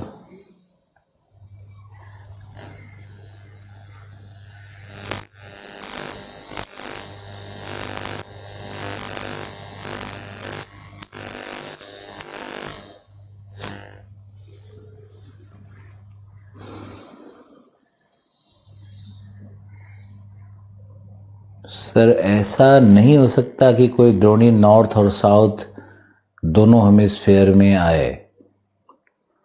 आ सकता है, तो उससे क्या फर्क पड़ेगा? नॉर्थ और साउथ हेमिस्फेयर के बीच में मान लो इक्वेटर पे कोई आ रहा है, तो उसमें जो कोरियोलिस है उसका प्रभाव अलग तरह से पड़ेगा, और 5 डिग्री नॉर्थ 5 डिग्री साउथ के बीच में तो कोरियोलिस का प्रभाव है ही नहीं। कोरियोलिस तो विषुवत पे जाकर के है ही नहीं, तो वहाँ पर सिर्फ ज्वारीय तरंग उत्पन्न होगा, वहाँ पे जायरेटरी मोशन उस तरह का नहीं बनता है, और कोई ऐसा ओशियन टैंक नहीं है जो कि 5 डिग्री नॉर्थ 5 डिग्री साउथ के बीच में हो। कोई भी जो भी ओशियन टैंक है वो कम से कम वो अलग अलग ही बटा हुआ है। अगर आप देखोगे कॉन्फ़िगरेशन तो अलग अलग बटा हुआ है वो।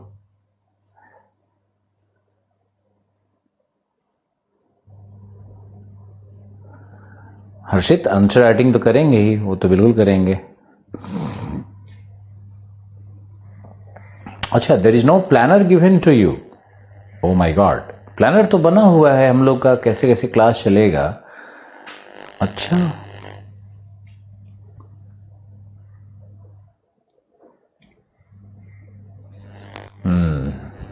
एक बार वीडियो आज ही देखना। ओके, एक बार वीडियो आज ही देखना है। चलो ओके, और अब हम लोग चलते हैं एक छोटे से विषय पे, और शॉर्ट नोट की तरह है ये विषय है हमारा सी लेवल चेंज। हालांकि यह है सी लेवल चेंज, समुद्र तल में परिवर्तन।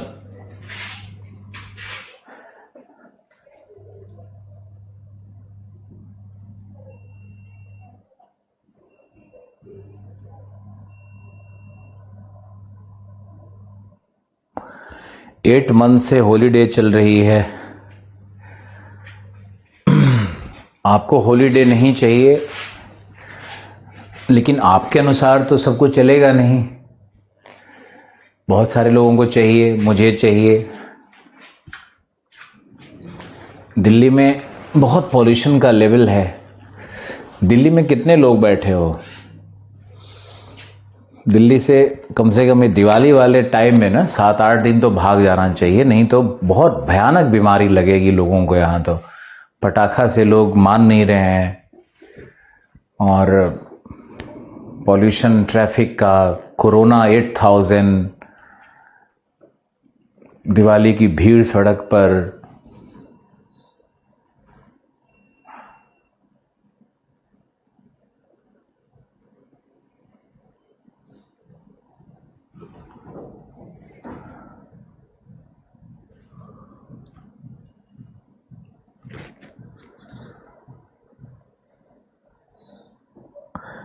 लिखो समुद्र तल में परिवर्तन, सी लेवल चेंज। लिखो सी लेवल चेंज का अर्थ है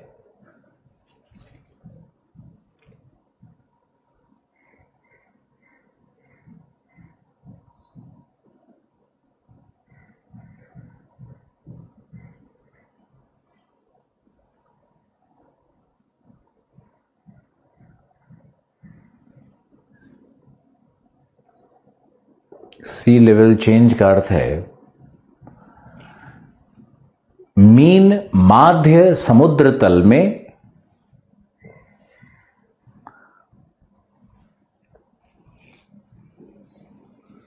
उत्थान अथवा पतन।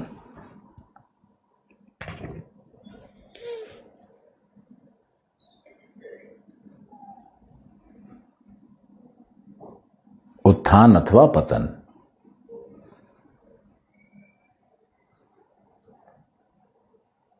उत्थान की दशा को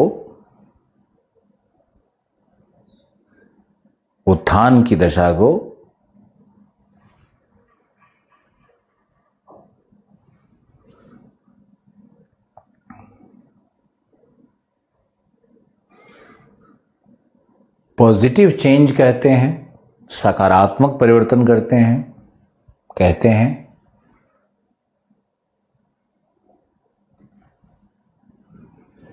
अथवा सकारात्मक परिवर्तन कहते हैं, अथवा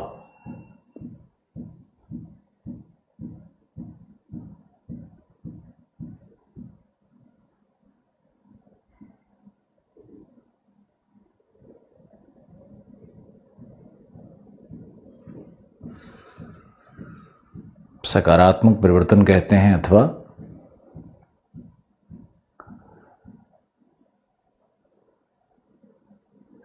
इसे मैरीन ट्रांसग्रेशन भी कहा जाता है, समुद्री अतिक्रमण भी कहा जाता है। मैरीन ट्रांसग्रेशन यानी समुद्री अतिक्रमण भी कहा जाता है।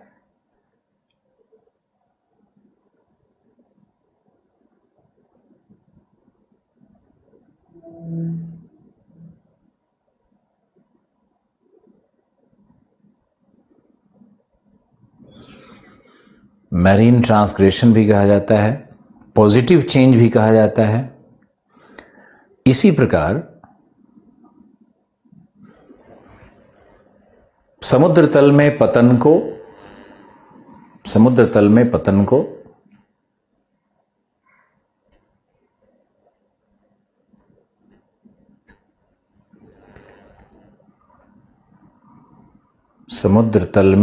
को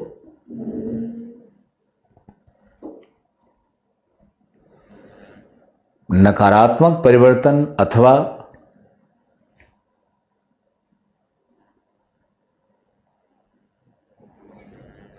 मैरीन रिग्रेशन भी कहा जाता है। मैरीन रिग्रेशन या रिग्रेसिव सी।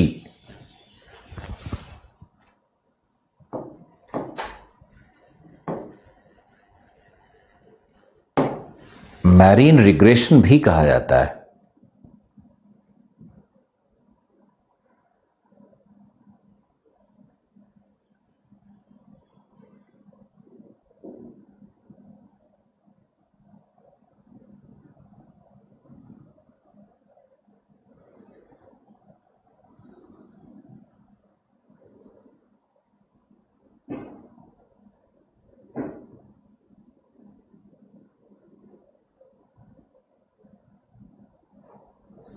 मैरीन ट्रांसग्रेशन क्या है, मैरीन रिग्रेशन क्या है, ये दो शब्द को भी याद रखना है सी लेवल चेंज के साथ। समुद्री अतिक्रमण और मैरीन रिग्रेशन का मतलब है समुद्र तल का पीछे हटना, समुद्र तल में पतन। अब लिखो नेक्स्ट पैराग्राफ।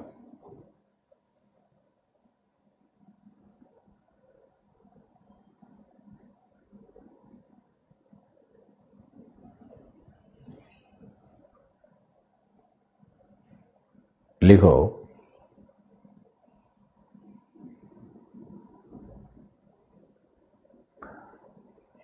समुद्र तल में परिवर्तन के कारक या प्रकार दोनों लगभग एक ही है।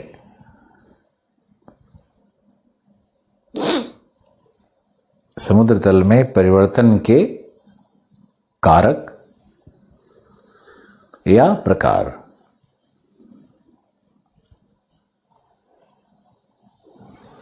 तो सबसे पहला है गतिकीय कारक या गतिकीय परिवर्तन,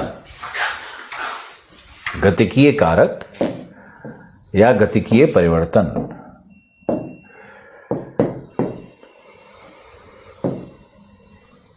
यानी डायनामिक चेंज। डायनामिक चेंज पहला है।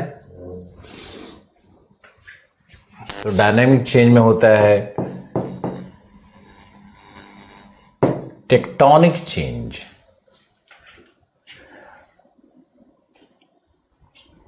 टेक्टोनिक फैक्टर्स यानी विवर्तनिक कारक से, विवर्तनिक कारक से जो परिवर्तन होंगे। उसके बाद है वोल्केनिक, उसके बाद होगा सिस्मिक यानी ज्वालामुखीय और भूकंपीय, भूकंपीय शक्तियों, ज्वालामुखीय शक्तियों, विवर्तनिक शक्तियों, इनसे जो परिवर्तन होगा समुद्र तल में वो कहलाएगा डायनामिक चेंज। दूसरा कहलाएगा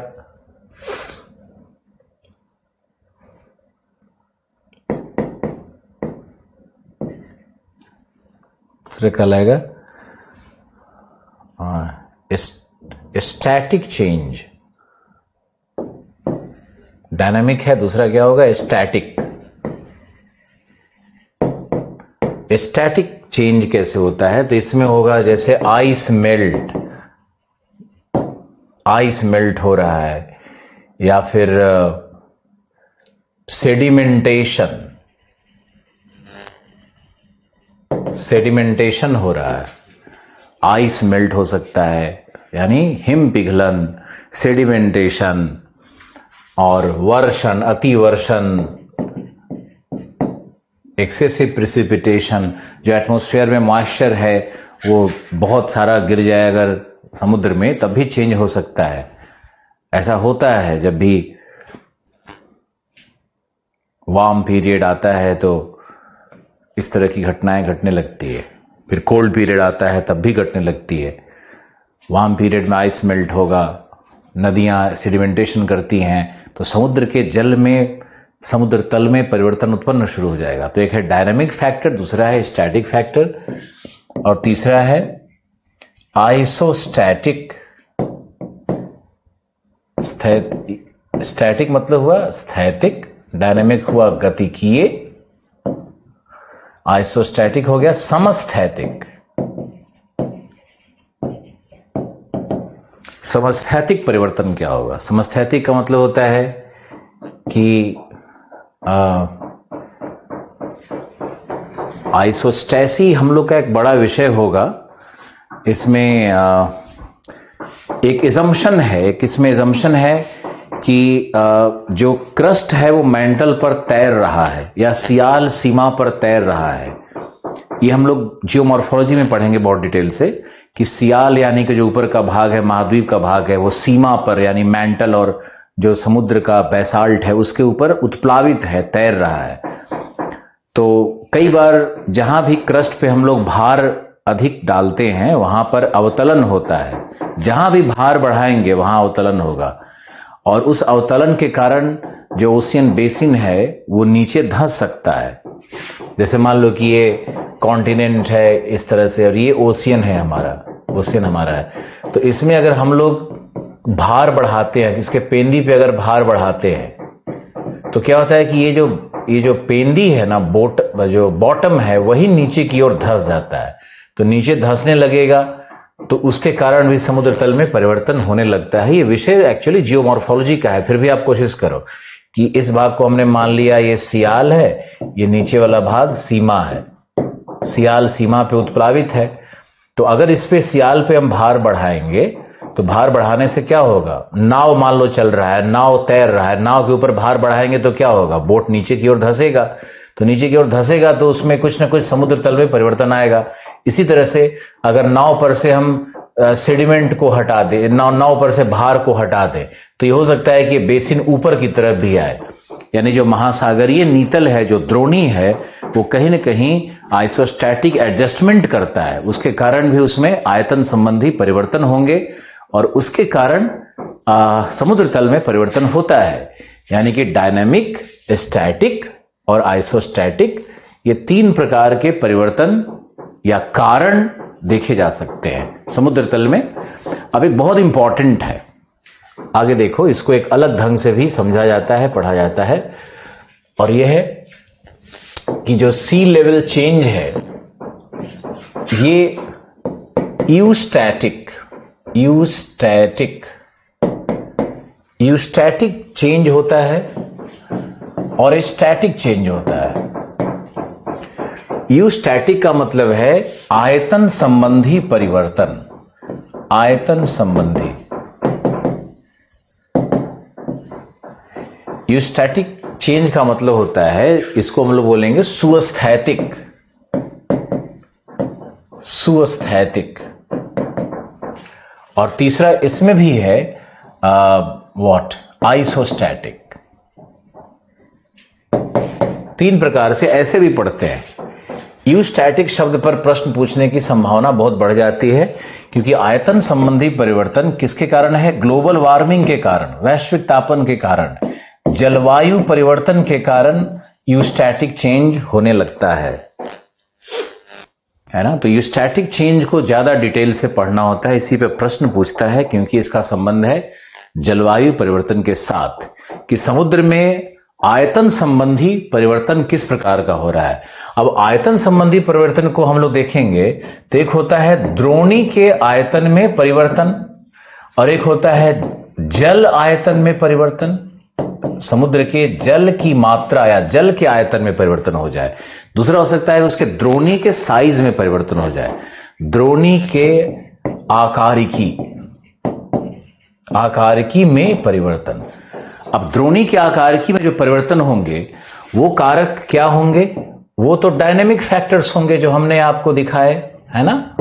समझने की कोशिश करो, द्रोणी की आकारिकी में जो फैक्टर्स काम करेंगे वो डायनेमिक होगा। यानी कि यूस्टैटिज्म का 2 भाग, यूस्टैटिज्म का भी कई विभाजन हो सकता है, यूस्टैटिज्म का कारण हो सकता है। पहला हो सकता है डायनेमिक यूस्टैटिज्म। डायनामिक में हमने क्या बताया था? जैसे विवर्तनिक संबंधी, प्लेटों के विस्थापन से समुद्र के द्रोणी के आयतन में परिवर्तन, द्रोणी के साइज में परिवर्तन, प्लेटों के विस्थापन से, महाद्वीपीय विस्थापन से द्रोणी के साइज में परिवर्तन, कोई ज्वालामुखीय प्रक्रिया के कारण, मान लो अंदर में ज्वालामुखी का विस्फोट हो गया या उससे द्रोणी के साइज में कोई परिवर्तन हो जाए, ज्वालामुखीय शक्तियां अंदर से द्रोणी को ऊपर उठा दें या नीचे अवतलन कर दें या उसमें मैग्मा भर दें, तो कुछ भी हो सकता है। ऐसे ही भूकंपीय शक्तियां भी कार्य कर सकती हैं, भ्रंश उत्पन्न कर दे, द्रोणी के साइज को बढ़ा दे या द्रोणी को नीचे से ऊपर की तरफ मोड़ दे, फोल्ड कर दे, कुछ भी हो सकता है। तो ये डायनामिक यूस्टैटिज्म कहलाएगा, जिसका 3 कारण मैंने आपको पहले बताया, टेक्टोनिक, वल्केनिक, सिस्मिक, ये 3 कारण से होगा। ये है डायनामिक यूस्टैटिज्म। डायनेमिक यूस्टैटिज्म कब होता है? जब द्रोणी के आकार में परिवर्तन हो जाए। अब देखना है कि जल के आयतन में कैसे परिवर्तन होगा, तो इसमें हम लोग सिंपल सा लिखेंगे स्टैटिक कारण, मैंने आपको बताया था, तो वही कहलाएगा स्टैटिक यूस्टैटिज्म। स्थैतिक सुस्थैतिकी, हिंदी में तो ये होगा स्थैतिक सुस्थैतिकी। स्टैटिक यूस्टैटिज्म में क्या आया? जो हमने पहले कारण बताए थे पिछले पेज में, कि कैसे हिम आइस मेल्ट होगा, आइस मेल्ट से, क्लाइमेट चेंज से, ग्लोबल वार्मिंग से, तो सन स्पॉट एक्टिविटी से भी हो सकता है। सन स्पॉट एक्टिविटी से भी कई बार वर्षा प्रभावित हो जाती है, तापमान प्रभावित हो जाता है ना। वायुमंडलीय तापमान और वर्षण के दर को सन स्पॉट एक्टिविटी प्रभावित करता है। तो ये सब स्टैटिक यूस्टैटिज्म होगा, आयतन संबंधी परिवर्तन। नदियां अगर सेडिमेंटेशन ज्यादा कर रही हैं, अवसादीकरण कर रही हैं, तो ये भी स्टैटिक यूस्टैटिज्म की तरफ लेकर के जाएगा। यानी यूस्टैटिज्म को भी हम लोग उसी तरह से प्रभावित एक्सप्लेन कर देंगे। अब इसमें कंफ्यूजन ना हो, इसके लिए आपको हम दिखाते हैं कि सबसे पहले तो हमने आपको दिखाया कि सी लेवल चेंज है। इस सी लेवल चेंज में कारक हैं, ये सी लेवल चेंज के कारक मैंने आपको बताया किन कारणों से होता है। तो डायनामिक कारण से होगा, डायनामिक में विवर्तनिक, ज्वालामुखीय, सिस्मिक 3 कारण हैं। और स्टैटिक में क्या होगा, स्टैटिक कारक क्या है, ये कारक आएगा तो ऐसे ही लिखना है तुमको, डायनेमिक, स्टैटिक कारक और आइसोस्टैटिक कारक, 3 कारक लिखना है ना स्टैटिक में। और अगर पूछता है कि यूस्टैटिक क्या है, सुस्थैतिकी क्या है और सुस्थैतिकी परिवर्तन क्या है, तो उस दशा में आपको इस चार्ट का यूज करना है। हम दोनों मेथड से पढ़ा रहे हैं कि यूस्टैटिक परिवर्तन क्या है, ये परिवर्तन का प्रकार, इसको लिख लें, परिवर्तन का प्रकार है। और यूस्टैटिक है, स्टैटिक है, आइसोस्टैटिक है, 3 तरह से है। तो यूस्टैटिक के अंदर जब हम जाते हैं तो उसमें 2 तरह का परिवर्तन संबंधी है। यूस्टैटिक मतलब आयतन संबंधी परिवर्तन। अब आयतन कैसे बदल सकता है, या तो द्रोणी की आकृति बदल जाए या उसमें जल की मात्रा बढ़े या घटे, 2 ही तरह से हो सकता है ना। तो हम लोग द्रोणी की आकारकी पे अगर हम लोग जाएंगे तो वहां पर द्रोणी की आकारकी में डायनेमिक यूस्टैटिज्म कहलाएगा कि वो टेक्टोनिक, वोल्केनिक और सिस्मिक कारण से हो जाएगा। और जल आयतन में जैसे ही परिवर्तन होगा इसी को हम लोग स्टैटिक कहेंगे। ये स्टैटिक यूस्टैटिज्म का ये पार्ट बनेगा, है ना। तो ये डायनामिक यूस्टैटिज्म और स्टैटिक यूस्टैटिज्म क्या है, इन दोनों में अंतर क्या है, ये आपको समझना है। एक में द्रोणी के आकार में चेंज हो रहा है, दूसरे में जल आयतन में चेंज हो रहा है। जबकि दोनों का प्रभाव क्या होगा कि आयतन संबंधी परिवर्तन समुद्र में हो ही रहे हैं, है ना। तो ये कॉन्सेप्ट आप बहुत अच्छे से समझ लेना। कुछ लोग यूस्टैटिक चेंज को सिर्फ आइस मेल्ट मानता है और सिर्फ इसको क्लाइमेट चेंज और ग्लोबल वार्मिंग से देखता है। ऐसा नहीं देखना, ये सिर्फ एक पार्ट है इसका, ये सिर्फ एक पार्ट है इसका। स्टैटिक यूस्टैटिज्म में ये सब आ जाएगा, लेकिन डायनामिक यूस्टैटिज्म भी होता है, द्रोणी के आकार की में भी परिवर्तन होता है। तो ये आपको याद रखना है, ये आपको समझना है। समुद्र, अब सी लेवल चेंज का प्रभाव क्या होगा, ये बहुत लंबा विषय है और इस विषय को समझने के लिए तो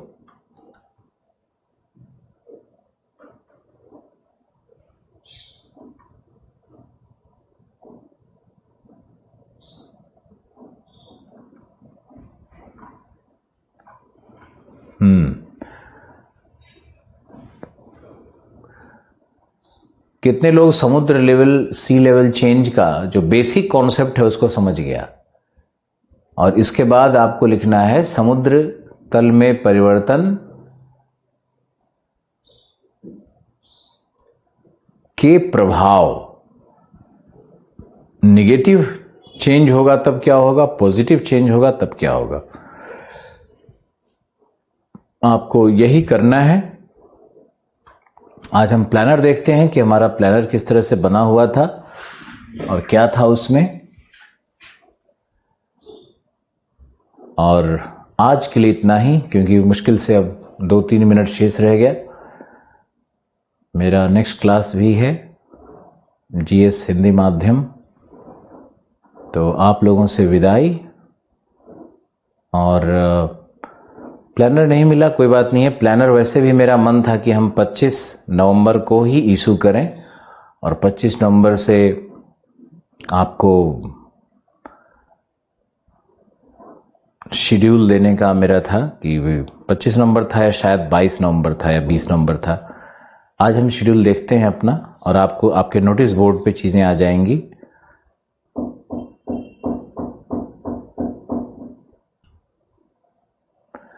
मेरे नोट्स काफ़ी हैं, डीएसएल के चक्कर में ना पड़ें। अरे मत पढ़ो भाई, हम तो, तुम लोग खुद ही देख रहे हो कि अब धीरे धीरे करके रियलाइज करोगे ना कि कोई भी टॉपिक को हम किस तरह से खोलते हैं, किस तरह से पढ़ाते हैं, कहाँ तक लेकर के जाते हैं, कितना सिंपल है, कितना साइंटिफिक है। तो किताबों में कहाँ ये सब तुमको मिलने वाला है। और जिन किताबों में है, कई किताबों में टूट टूट करके मिलती है चीज़ें, वहाँ तक एक्सेस नहीं बनेगा आपका, उतना प्रोसेसिंग नहीं कर पाओगे आप। चलो ठीक है, ओके, आज के लिए बस इतना ही।